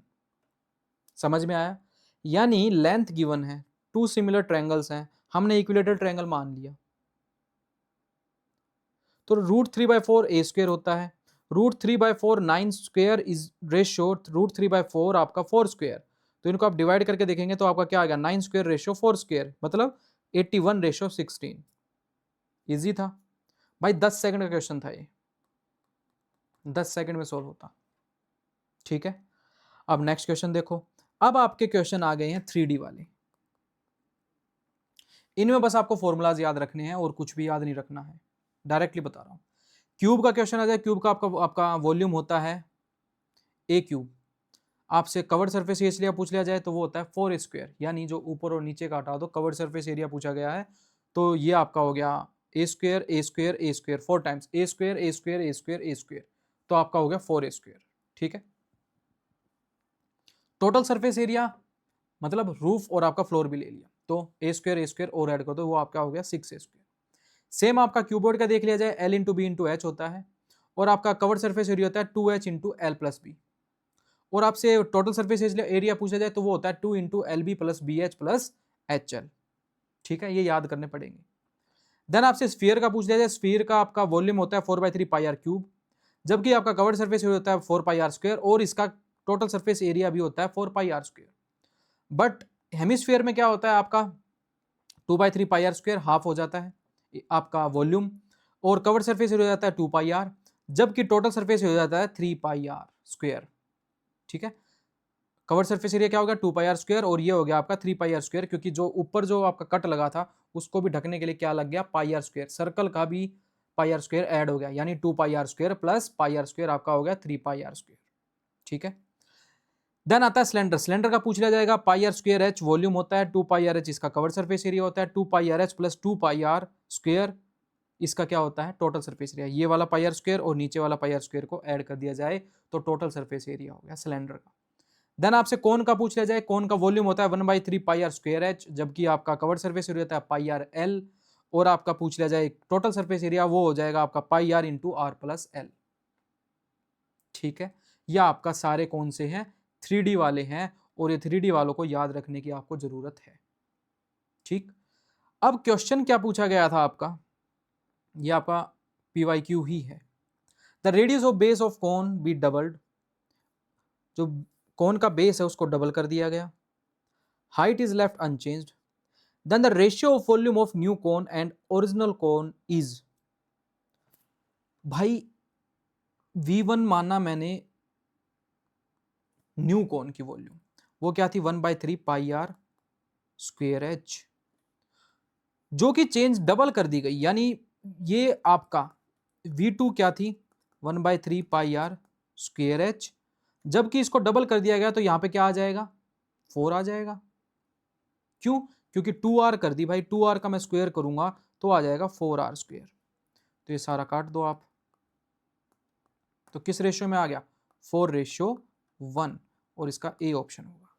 कितना इजी और हेल्पफुल क्वेश्चन था, कितना इजी और विद इन 10 to 20 सेकंड में होने वाला क्वेश्चन था, अगर आपको वॉल्यूम पता है और तरीका पता है। अब मैं आपसे क्वेश्चन पूछता हूं कि हाइट भी अगर डबल कर दी जाए तो वॉल्यूम में क्या चेंज आएगा, वो आप कमेंट सेक्शन में बता देना। जो ये वीडियो यहां तक देख रहा है और साथ में पेन कॉपी लेके बैठा है, तो सोल्व करके मुझे इसका आंसर कमेंट सेक्शन में बता देना, मैं समझ जाऊंगा आपका सीसेट क्वालिफाई होने वाला है। मैंने क्या बोला, मैंने हाइट को भी डबल कर दिया, तो मैंने पूछा क्या रेशियो आएगी अब, तो वो आपको बताना है। ठीक है, चलो आगे। चलो आपका नेक्स्ट टॉपिक है ट्रिग्नोमेट्री का। इसमें आपको मेन टॉपिक्स के बारे में समझना है कि क्या फॉर्मूले होते हैं, वही हमें बस पुट करने हैं और हमारा आंसर निकल जाएंगे। ठीक है, देखो सबको पता है कि एक तो ये सबको पता है, बचपन में हमने किया था 10th में कि पंडित बद्री प्रसाद हर हर बोले सोना चांदी तोले, यानी आपका साइन थीटा इज होता है perpendicular upon hypotenuse, cos theta होता है आपका बेस अपॉन हाइपोटेन्यूज, और टेन थीटा होता है आपका परपेंडिकुलर अपॉन बेस। और सबको पता है साइन का उल्टा क्या होता है कोसेक, और आपका कोस का उल्टा क्या होता है सेक, और आपका टेन का उल्टा क्या होता है कोट। ठीक, यही चीज इसमें बताई गई है। साइन थीटा इज टू क्या बता दिया परपेंडिकुलर अपॉन हाइपोटेन्यूज, और कोस का क्या बता दिया बेस अपॉन हाइपोटेन्यूज, टेन का बता दिया परपेंडिकुलर अपॉन बेस, कोसेक यानी आपका साइन का उल्टा यानी हाइपोटेन्यूज अपॉन परपेंडिकुलर, सेम सेक का हो गया सेम कोट का हो गया। ठीक है, यहां तो किसी को डाउट होना नहीं चाहिए, आगे भी डाउट नहीं होना चाहिए। अब आपका क्या होता है कोसेक इज टू क्या होता है 1/sin थीटा, इसको मैं क्या ये लिख सकता हूँ cosec theta into sine theta is equal to 1, क्योंकि वैल्यू पुट करनी होती है कई बार। सेम आपका सेक का हो जाएगा sec theta into cos theta is equal to होगा 1। Cot theta is equal to क्या होगा cot theta into tan theta is equal to 1। Same आपका टेन थीटा इंटू आपका tan theta is equal to क्या होता है आपका sine theta upon cos theta, tan theta is equal to क्या होगा आपका साइन थीटा अपॉन आपका होता है कोस थीटा। ठीक है, कोट थीटा अपोजिट हो जाएगा यानी cos theta divided by sine theta, right. Then आपको ये चीज पता होनी चाहिए, कोई भी मतलब एंगल है मतलब माइनस में है, मतलब एंगल साइन के अंदर माइनस में है, माइनस साइन माइनस थीटा है तो वो आपका होगा माइनस साइन थीटा। बट ये चीज याद रखना कोस वाले में वो पॉजिटिव ही होगा, बाकी सब माइनस में रहेंगे। यानी कोस वाला कौन कौन से हो गए कोस और सेक हो गए, तो ये तो आपके पॉजिटिव रहेंगे। जबकि जो अंदर अगर साइन माइनस थीटा है या टेन माइनस थीटा है कोसेक माइनस थीटा है कोट माइनस थीटा है तो बाहर आके कोसेक थीटा बन जाएगा।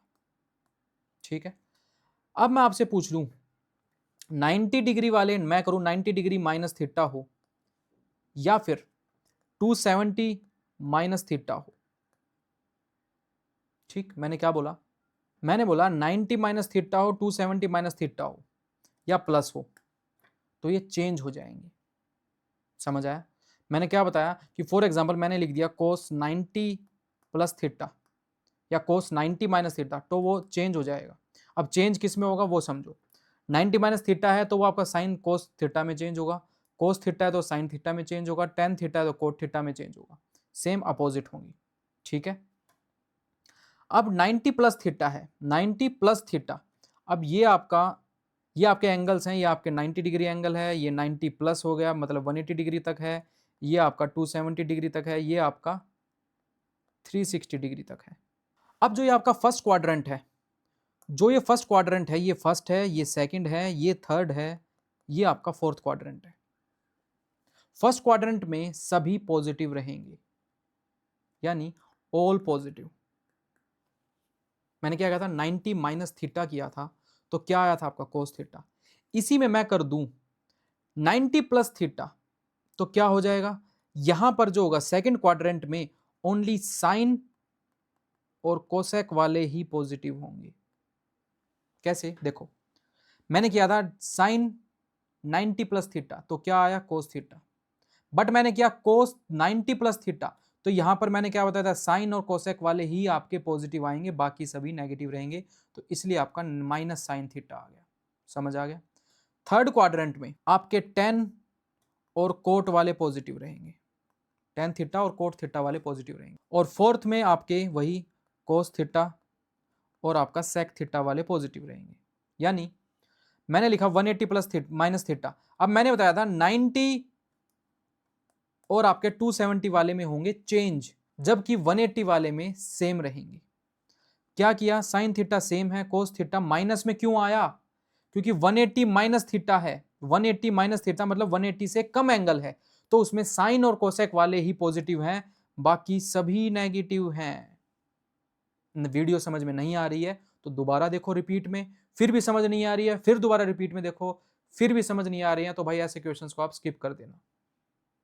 समझ आ गई बात, क्योंकि कुछ टॉपिक्स हमें छोड़ने होते हैं। मैंने आपको बताया है ये एग्जाम आपका जो सीसेट का एग्जाम है, ये आपका नंबर ऑफ अटेम्प्ट्स नहीं देखेगा, ये आपकी एक्यूरेसी देखेगा कि आपने कितने क्वेश्चंस एक्यूरेट किए हैं, ना कि कितने क्वेश्चंस आपने अटेम्प्ट किए हैं।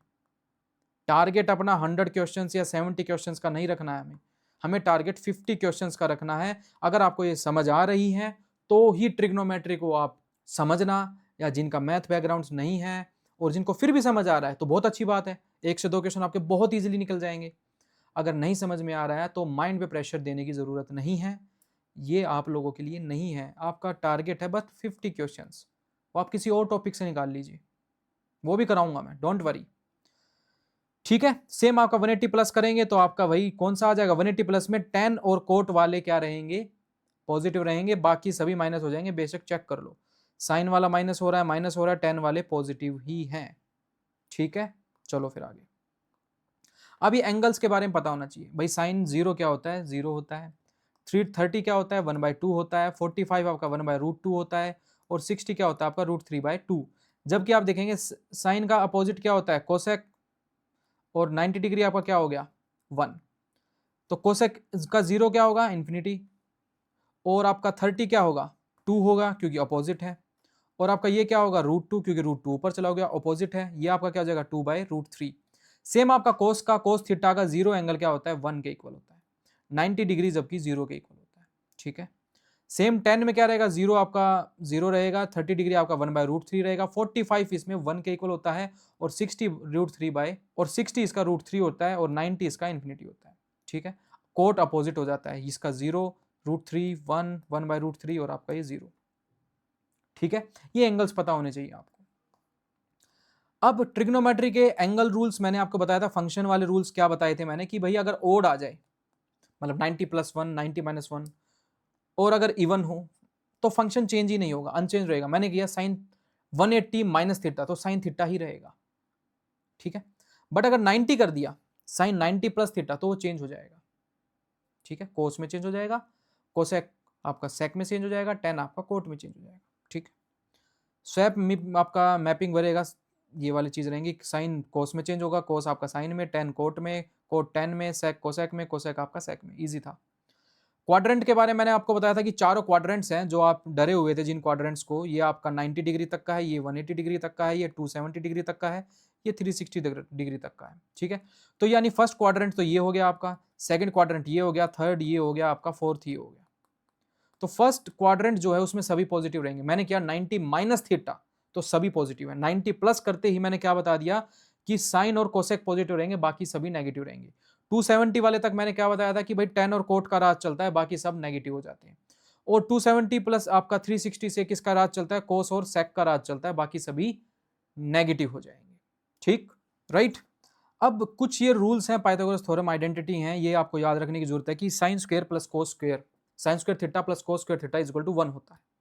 तो क्या sine square theta is equal to 1 minus cos square theta लिख सकते हैं? बिल्कुल लिख सकते हैं। सेम आपका सेक और टेन का देखते हैं तो 1 plus tan square theta is equal to होता है सेक स्क्वायर थीटा। ये चीज याद रखना, ये चीज याद रखने की है, ये भी याद रखने की है। ये गिवन होता है, 10th में आपने किए हुए हैं ये, बस ये याद रखना है। 1 plus cot square theta is equal to होता है आपका कोसेक स्क्वायर थीटा। ये चीज याद रख लो, बस ये 3 ही। ठीक है, चलो आगे। अब कॉम्प्लीमेंट्री एंगल का देखो, क्या बताया था कि ए और बी एंगल है। फॉर एग्जांपल कोई भी ट्रायंगल है, मान लो आपका एंगल ए है, ये एंगल आपका एंगल बी है। ठीक है, ऑब्वियसली ये 90 के इक्वल होगा क्योंकि ये 90 है। तो ये 90 है तो आपको समझ में आ गया भाई, ये 90 है तो a प्लस बी क्या हो जाएगा, 90 ही होगा ना। तो इसका क्या बताया कि sine theta a into sec a sec b is equal to होगा 1। Sine a into sec b is equal to होगा 1, यानी sine a is equal to cos b. क्यों? क्योंकि सेक उधर नीचे चला गया तो 1 बाय सेक क्या होता है, कोस थीटा होता है, कोस बी होता है। सेम बाकी के हो गए कि cos A into cosec A, cos A into cosec B is equal to 1 होगा तो sec A is equal to cosec B हो गया। Tan A into tan B is equal to 1 है तो tan A is equal to cot B होगा। Cot A into cot B 1 है तो आपका क्या होगा, sine A square plus sine B square is equal to 1 होगा। सेम आपका cos square a plus cos square b is equal to आपका 1 होगा। ये कॉम्प्लीमेंट्री एंगल आइडेंटिटी है, याद हो तो अच्छी बात है, नहीं हो तो कोई बात नहीं, स्किप कर दो। ठीक, अब क्वेश्चंस किस तरीके से पूछे गए आपके हिमाचल में, ये क्वेश्चन पूछे गए। कोस 0 हमें पता है क्या होता है, 1। कोस 1 को क्या लिख सकता हूं मैं, क्या मैं कोस 1 को 180 डिग्री माइनस 179 डिग्री लिख सकता हूं? तो क्या आ जाएगा ये, माइनस कोस 179 डिग्री, जो कि इससे कट रहा है। समझ आ गया? सेम कोस 2 को, सेम कोस 3 को, 4 को, 5 को, 6 को, अप टू ईयर मान लो 8 आपका 89 तक गया। कोस 90 क्या होगा, क्योंकि यहाँ पर कोस 180 गिवन ही नहीं है तो एक कोस 90 बच गया, एक आपका कोस 0 बच गया, बाकी सभी कट गए क्योंकि प्लस का साइन है बीच में। मैं ये करता गया कोस 180 माइनस कोस 180 माइनस 4 कोस 180 माइनस 5, तो आपके आते गए। तो कोस 90 बच गया एक, तो कोस 90 क्या होता है, 0 के इक्वल होता है। कोस 0 किसके इक्वल होता है, 1 के इक्वल होता है। तो 1 प्लस 0 आपका क्या आ गया आंसर, 1 आ गया, बी ऑप्शन। अब ये चीज पता होगी, क्वाड्रेंट के बारे में पता होगा, चेंजेस के बारे में पता होगा कि कोस 180 माइनस थीटा करता हूं तो क्या आता है, क्योंकि मैंने आपको बताया था कि 90 और 270 में चेंज हो जाते हैं, 180 वाले में चेंज नहीं होते हैं। तो ये क्वेश्चन पूछा गया था आपसे। चलो कोई बात नहीं, अगला क्वेश्चन देखो। When the angle of elevation of sun increases from 30 degree to 60 degree, simple सी बात है भाई, कोई सन है, इसका एंगल ऑफ एलिवेशन बढ़ रहा है। ठीक है, पहले कितना था, 30 डिग्री था, अब कितना हो गया, 60 डिग्री होगा, यही तो होगा ना। अब कितना है, 60 डिग्री है, पहले कितना था, 30 डिग्री था। The shadow of tree is diminished by 5 metre, shadow थी वो 5 मीटर तक घट चुकी है, बस इतना ही गिवन है। पूछ रहा है then the height of tree, ये पूछ लिया गया। अब यहां पर हम लगाएंगे tan 30 डिग्री। सबसे पहले tan 30 डिग्री क्या होता है, 1/√3।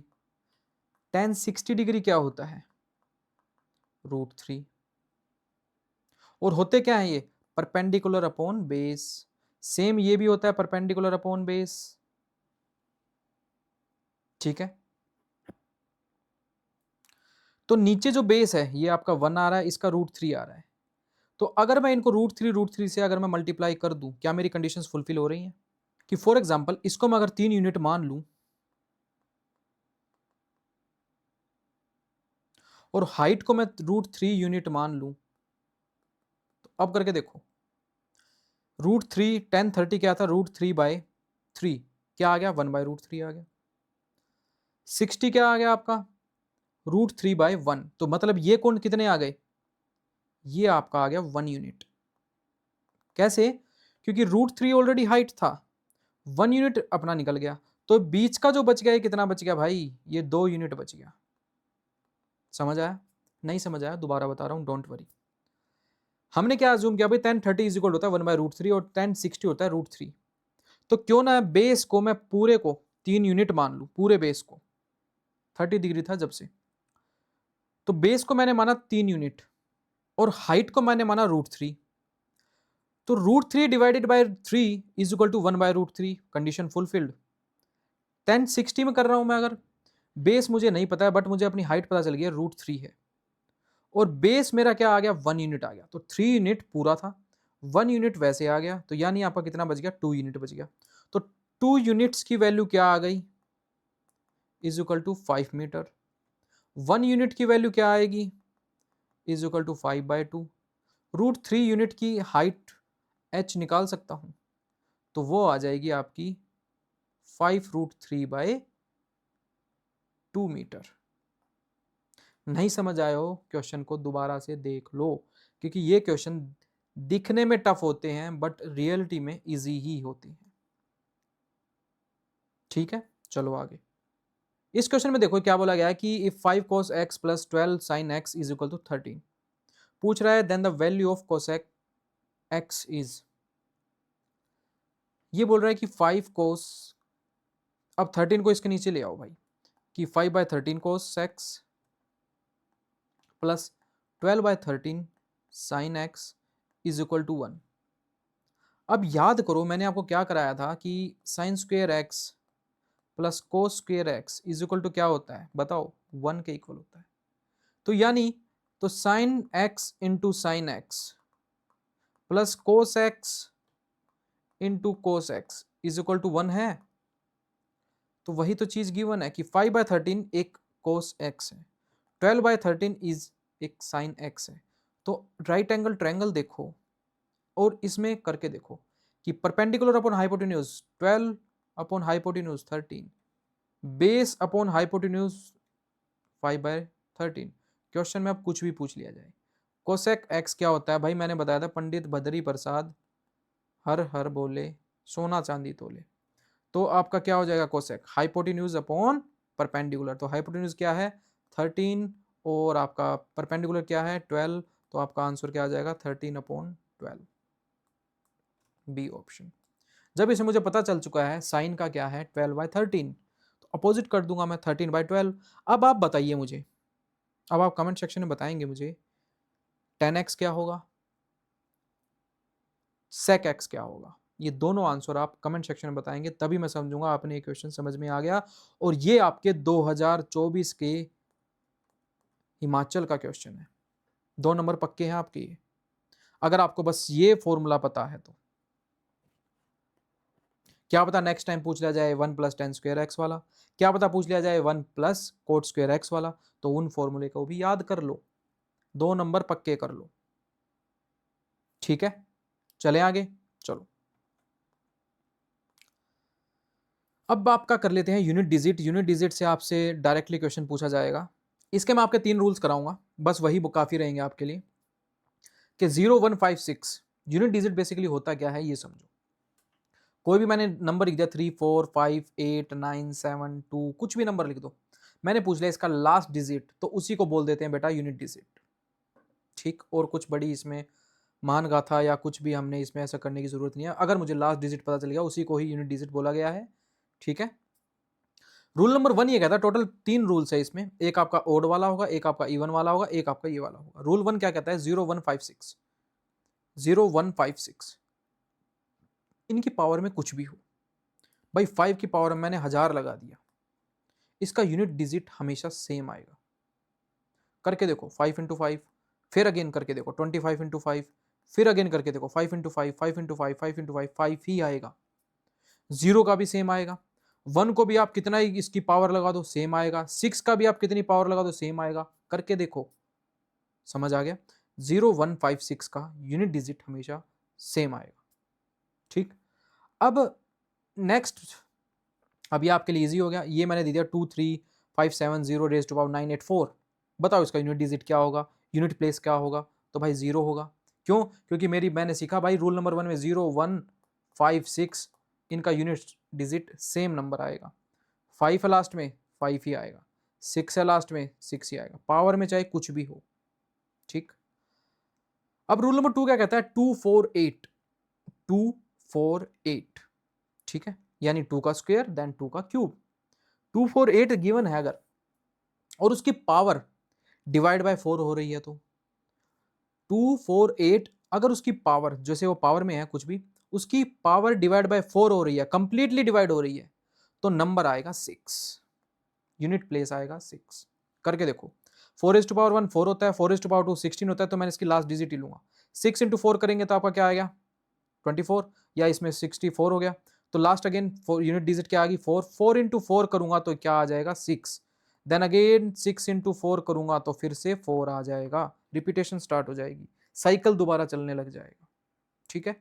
तो मैंने क्या बताया कि उसकी पावर अगर डिवाइड बाय 4 हो रही है, कोई भी नंबर गिवन दे दिया, लास्ट में को मैंने लिख दिया 4 और उसकी पावर दे दी कुछ भी, और जो उसकी पावर डिवाइड बाय 4 हो रही है कंप्लीटली, तो उसका यूनिट प्लेस, यूनिट डिजिट क्या आएगा? 6 आएगा हमेशा, 248 का, ठीक। अब चलते हैं आपके रूल नंबर 3 में। ये करके देख लो, 84 डिवाइड बाय 4 हो रहा है, यस, तो यूनिट प्लेस क्या आएगा? 6। 2 नहीं आएगा, 6 आएगा। 76 डिवाइड बाय 4 हो रहा है, यस, तो यूनिट प्लेस क्या आएगा?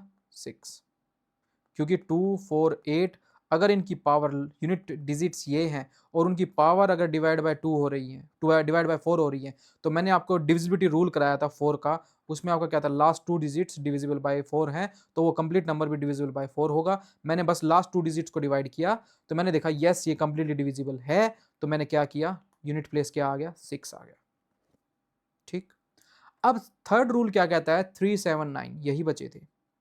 अगर इनकी पावर, लास्ट डिजिट अगर 379 है, और अगर इनकी पावर डिवाइड बाय 4 हो रही है, तो आपका यूनिट प्लेस हमेशा 1 आएगा। करके देख लो, 3⁻1 3 आएगा, 3⁻2 आपका 9 आया, 3⁻3 आपका 27 आया, देन आपका 3⁻4 किया तो 81 आया, तो 1 आ गया यूनिट प्लेस। साइकिल घूमता रहेगा, साइक्लिसिटी घूमती रहेगी। सेम आपका 7 में, सेम आपका 9 में, ठीक। तो आप डायरेक्टली सोल्व करेंगे, लास्ट डिजिट क्या है? 7, मैं डिवाइड करूंगा 96 को किससे? 4 से, कंप्लीटली डिविजिबल हो रहा है, यस, तो 1 आएगा यूनिट प्लेस।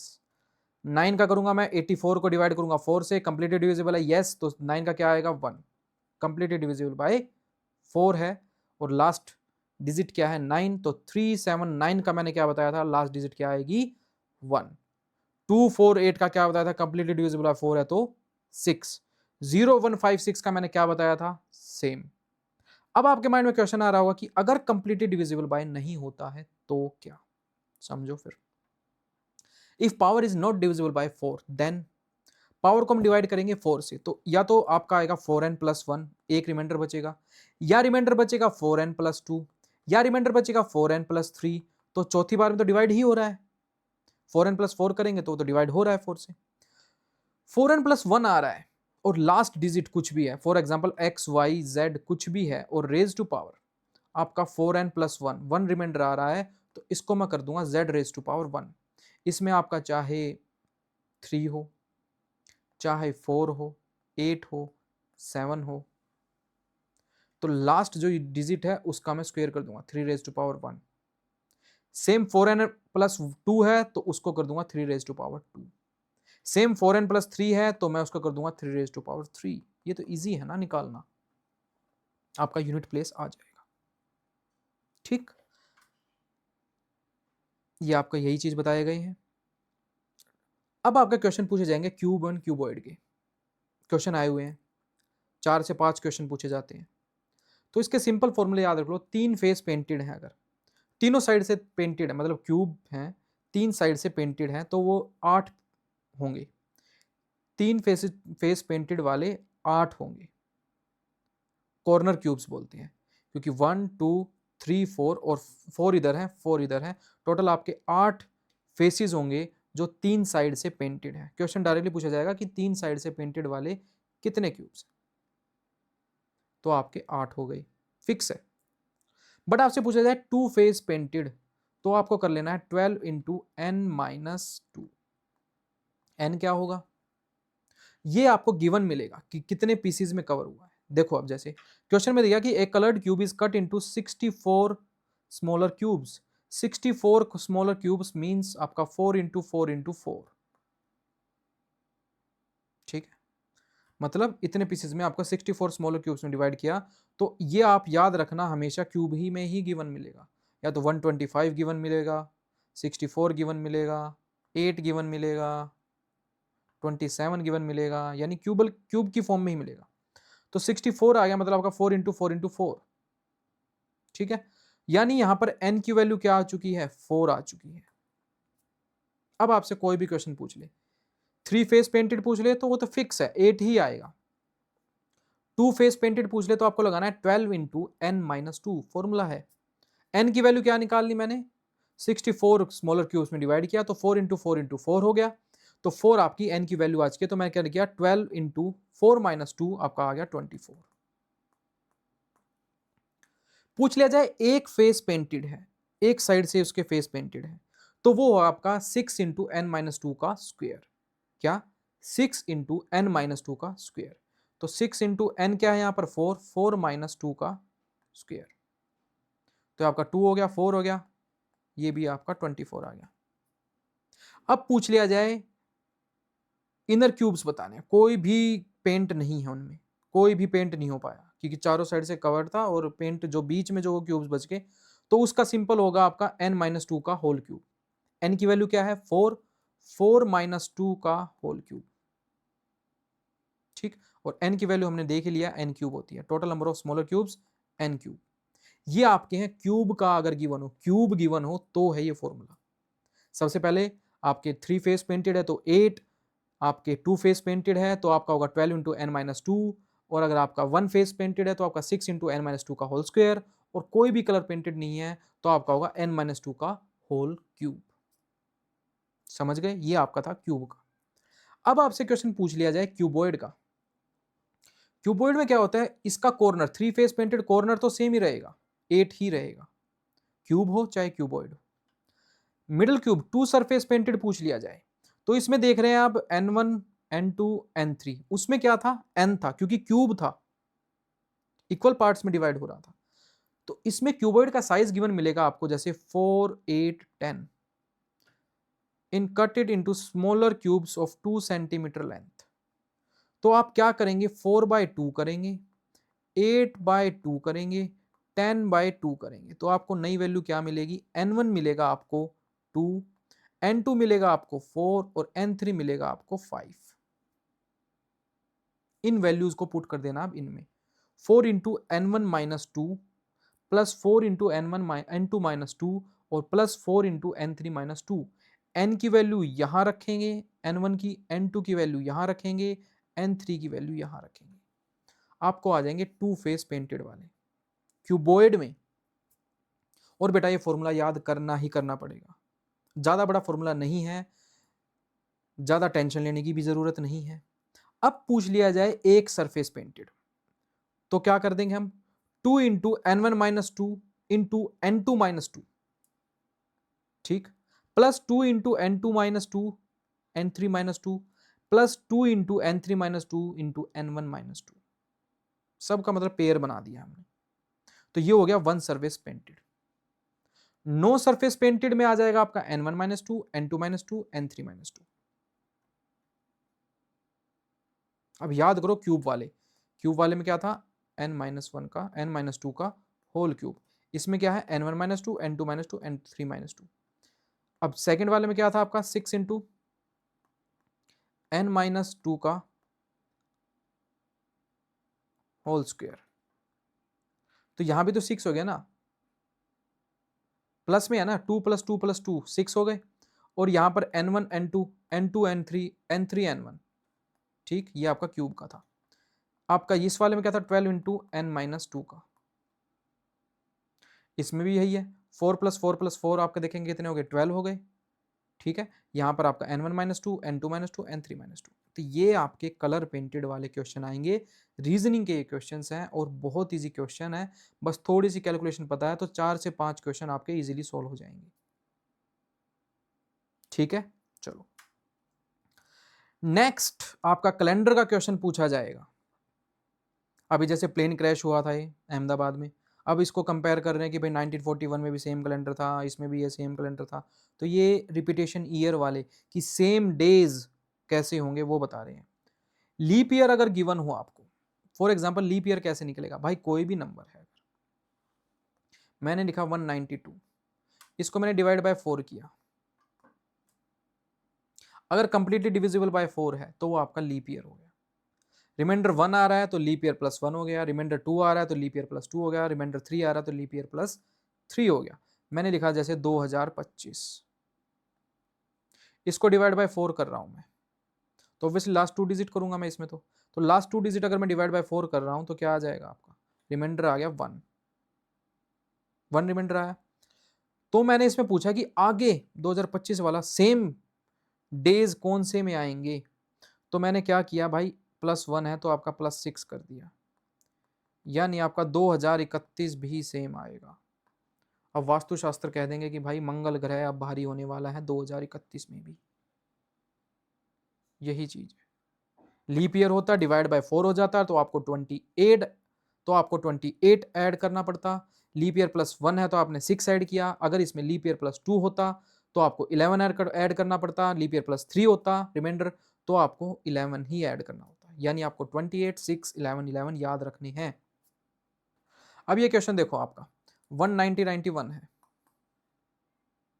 ठीक है, इसको मैं डिवाइड बाय 4 करूंगा तो आपका क्या आ रहा है, रिमाइंडर कितना आ रहा है 36, 3, 1, आपका 3 रिमाइंडर आ रहा है, यानी 1998 होता, यानी 1988 होता, ये कंप्लीटली डिविजिबल है, यानी ये आपका लीप ईयर है। तो डिफरेंस कितने का आ गया, रिमाइंडर कितना आया +3,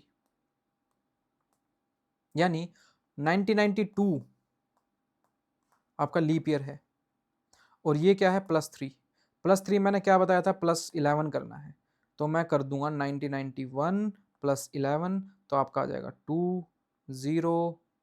2002, इसमें आपका ऑप्शन में गिवन भी नहीं था तो आपका आ जाएगा 2002, ठीक है। अब आपके चलते हैं आगे, ये मैंने आपको क्वेश्चन कराया हुआ है, इसका बस फॉर्मूला याद रखना 11/2 m - 30h, क्वेश्चन में कुछ भी आ जाए। आपका अब आपका एंगल पूछा जाएगा सिंपल क्लॉक में कि वो बताओ मिनट एंड और आवर एंड में कितना होगा, तो आपका 11/2 m - 30h, h आपका क्या होगा आवर एंड होगा, मिनट आपका कितना होगा, जैसे 3 बजे हुए तो कितना होगा, ऑब्वियसली आपका 90 डिग्री होगा। कैसे, आपने देखा कि 11/2 m, मिनट एंड कितने पे है, 0 पे है ना, क्योंकि आपका कितना डिग्री है आपका 10 डिग्री, 20, 50, 60, देन आपका 90 पे आ गया, देन आपका 1 आपका 80, देन आपका 270, ऐसे घूम के जब आके क्या आ रहा है 0 पे आ रहा है ना, तो 1/2 m इंटू 0 आपका 0 हो जाएगा, तो -30h इंटू 3 आपका क्या आ जाएगा 90 डिग्री एंगल हो जाएगा, ठीक है। तो ये मिनट हैंड का याद रखना कि कितना एंगल गिवन है। फॉर एग्जांपल मैं आपसे पूछूं 3:20 पे क्या एंगल होगा, तो आप बताना है, तो आप बताएंगे 11/2 into 20 -30h, minus plus doesn't matter, ठीक है, आपको ये याद रखना है, माइनस प्लस आपको प्लस में ही रखना है, ठीक है। तो आप मेरे को बताइए 7:15 पे कितना डिग्री एंगल होगा, ये क्वेश्चन पूछा गया है, PYQs चेक करेंगे तो ऐसे ही क्वेश्चन पूछे गए हैं, डायरेक्टली आपको फॉर्मूला पता है 11/2 m - 30h is your formula, ठीक। चलो आगे, आपका सिंपल इंटरेस्ट कंपाउंड इंटरेस्ट का फॉर्मूला मैंने बताया हुआ है डिटेल वीडियो में, आपको डोंट वरी इसी में अटैच कर दूंगा लास्ट में दोनों वीडियोस को, या आप पिछली वीडियोस देख लीजिए, मैं पिन कर दूंगा, आपको दोनों वीडियो देखनी ही देखनी है। उसमें मैंने आपको अर्थमेटिक्स के सारे टॉपिक्स कराए हुए हैं, थोड़ा रीजनिंग के टॉपिक्स कराए हुए हैं, आज हम थोड़ा एडवांस टॉपिक कर रहे हैं, तभी मैं कह रहा हूँ ब्रह्मास्त्र वीडियो तभी है ये जब हम एक होलिस्टिक अप्रोच लेके चलेंगे। हमारा टारगेट जो है 50 क्वेश्चंस का है मैक्सिमम अटैम्प्ट करने का, बस इससे ज़्यादा हम करेंगे ही नहीं, क्यों, क्योंकि हमें एक्यूरेसी पे फोकस करना है, राइट। तो जैसे आपका सिंपल इंटरेस्ट क्या होगा, P into t into r by 100 हो गया, सेम आपका कंपाउंड इंटरेस्ट मैंने कराया हुआ है P into 1 + R by 100 raise to power n, n क्या है टाइम पीरियड है, और मैंने इसकी ट्रिक कराई हुई है लास्ट वीडियो में, तो वो जाके जरूर देख लो, ठीक है। चलो अब आपका कुछ मिसलेनियस टॉपिक्स करते हैं कि कैसे क्या क्वेश्चंस पूछे गए हैं, ये आपके रीजनिंग टाइप के क्वेश्चन हैं, इन्हें हमें किस तरीके से अटेम्प्ट करना है वो हम डिस्कस कर लेते हैं।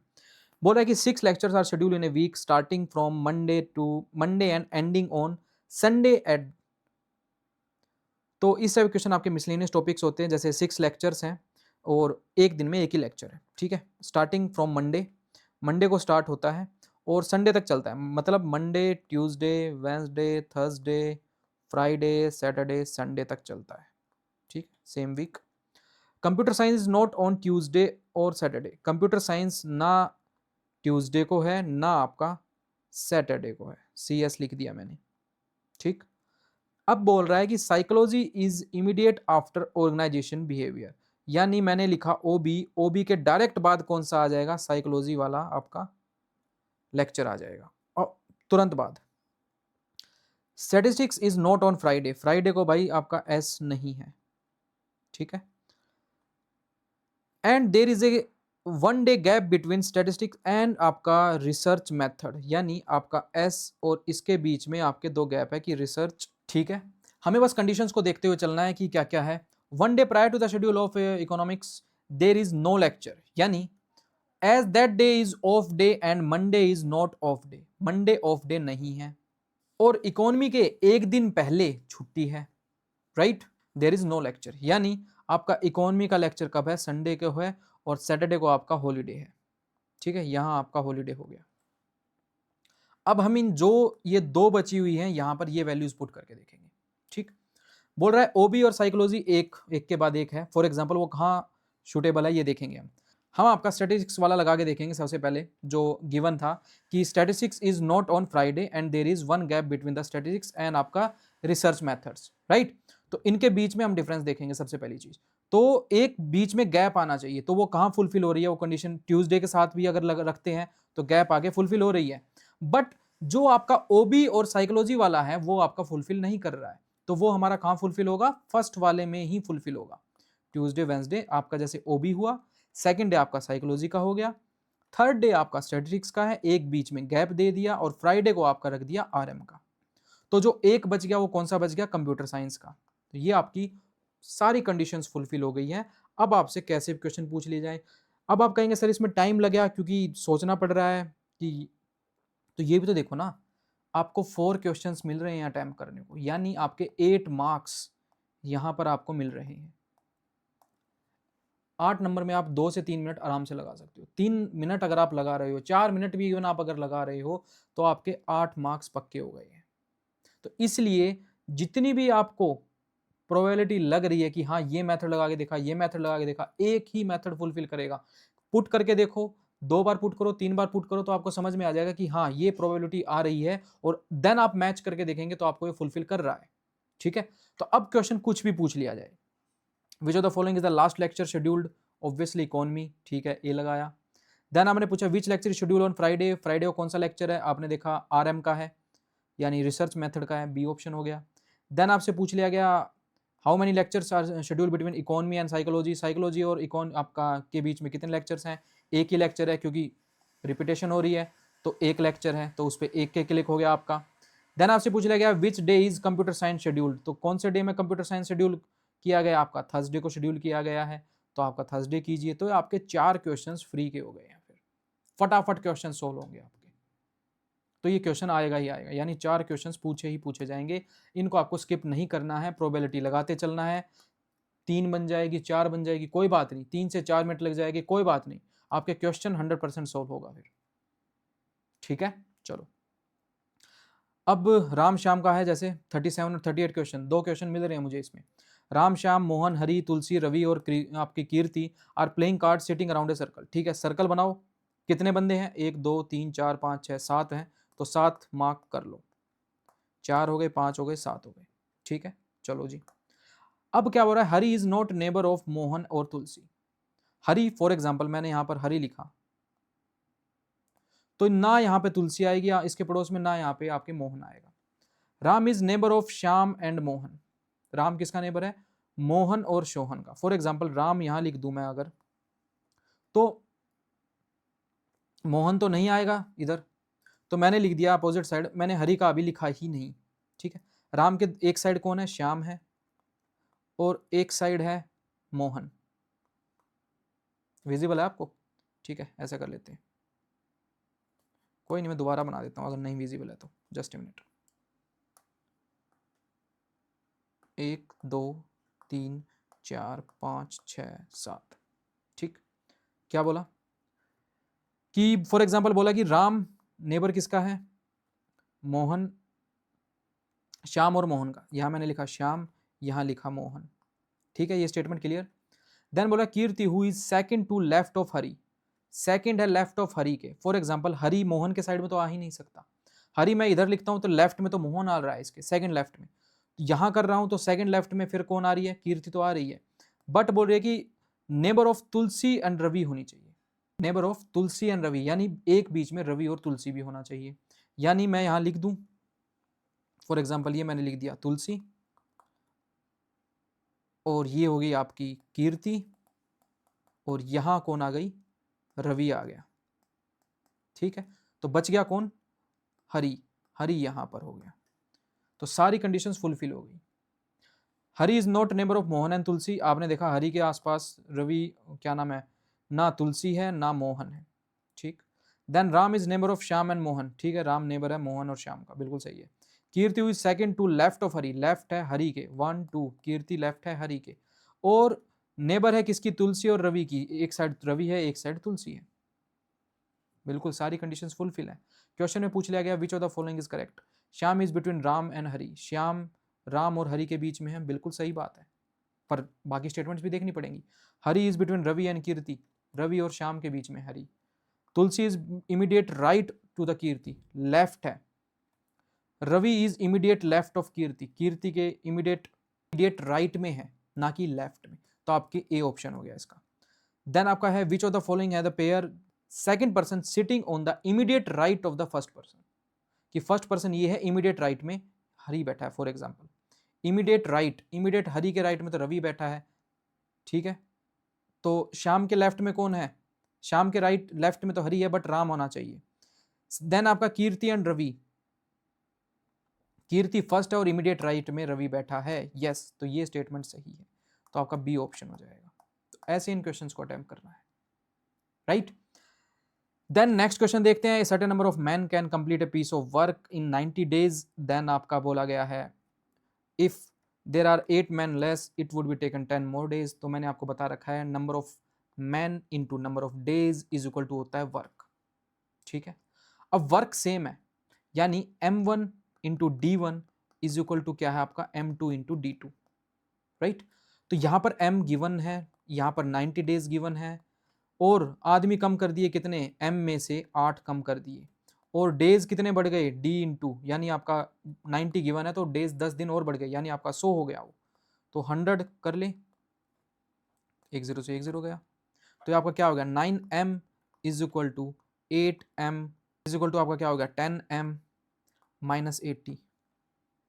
ठीक, तो आपका M इज इक्वल टू क्या आ गया 80 आ गया। ये ऐसे क्वेश्चन पूछे जाएंगे। दूसरे टाइप के क्वेश्चन भी पूछे जा सकते हैं कि M1 D1 आपका वर्क सेम ही है, वही डेज अलग अलग हो गए, भाई M1 इतने हैं, आपका D1 भी गिवन है इज इक्वल टू आपका M2 D2 है, इन चारों में से कुछ भी गिवन होगा, 3 चीजें गिवन होंगी, चौथी आपसे पूछ ली जाएगी। इसमें भी सेम ही क्वेश्चन पूछा गया। देन आपसे क्वेश्चन पूछ लिया जाएगा टाइम एंड वर्क में, फॉर एग्जाम्पल कोई ए काम करता है 8 दिन में, बी काम करता है उसी दिन को 16 दिन में, तो दोनों मिलकर कितने दिन में काम करेंगे, तो इसका हम एलसीएम ले लेंगे जो कि आ गया 16। इसकी एफिशिएंसी देखेंगे, इसकी एफिशिएंसी क्या आ रही है 2 यूनिट पर डे, इसकी एफिशिएंसी कितनी आ रही है 1 यूनिट पर डे।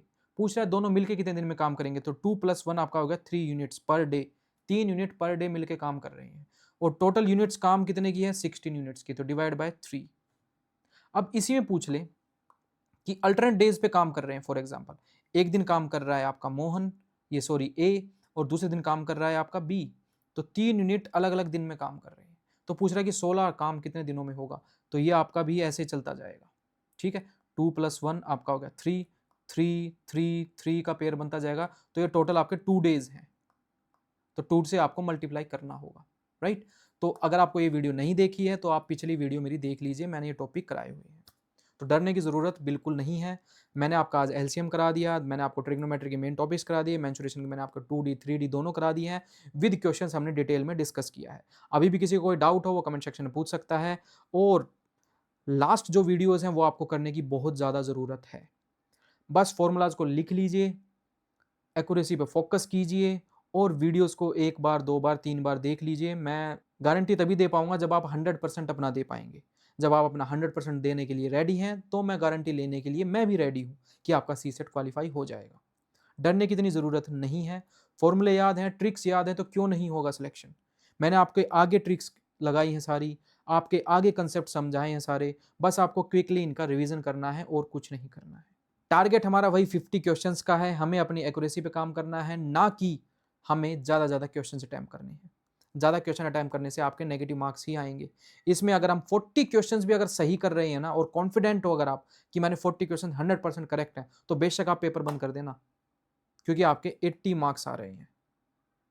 2-3 क्वेश्चंस गलत हो गए तो भी आप ठीक हो, तो भी आपका सिलेक्शन है, तो भी आपने सीसेट को क्वालिफाई कर लिया है। तो डरने की ज़रूरत बिल्कुल नहीं है।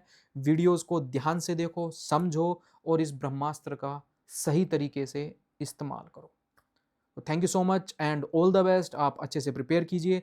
लास्ट मिनट रिवीजन में मैं करा दूंगा, कुछ आपको ट्रिक्स करानी है, कुछ मैं आपको फॉर्मूले बता दूंगा, एक वीडियो में आपके लिए और लेके आ जाऊंगा, ठीक है। बट ये वीडियो आपके लिए बहुत इंपॉर्टेंट है, क्योंकि इसमें मैंने सारे टॉपिक्स लगभग कवर अप करा दिए हैं। जितने भी PYQs थे लगभग आपके सारे कवर करा दिए हैं।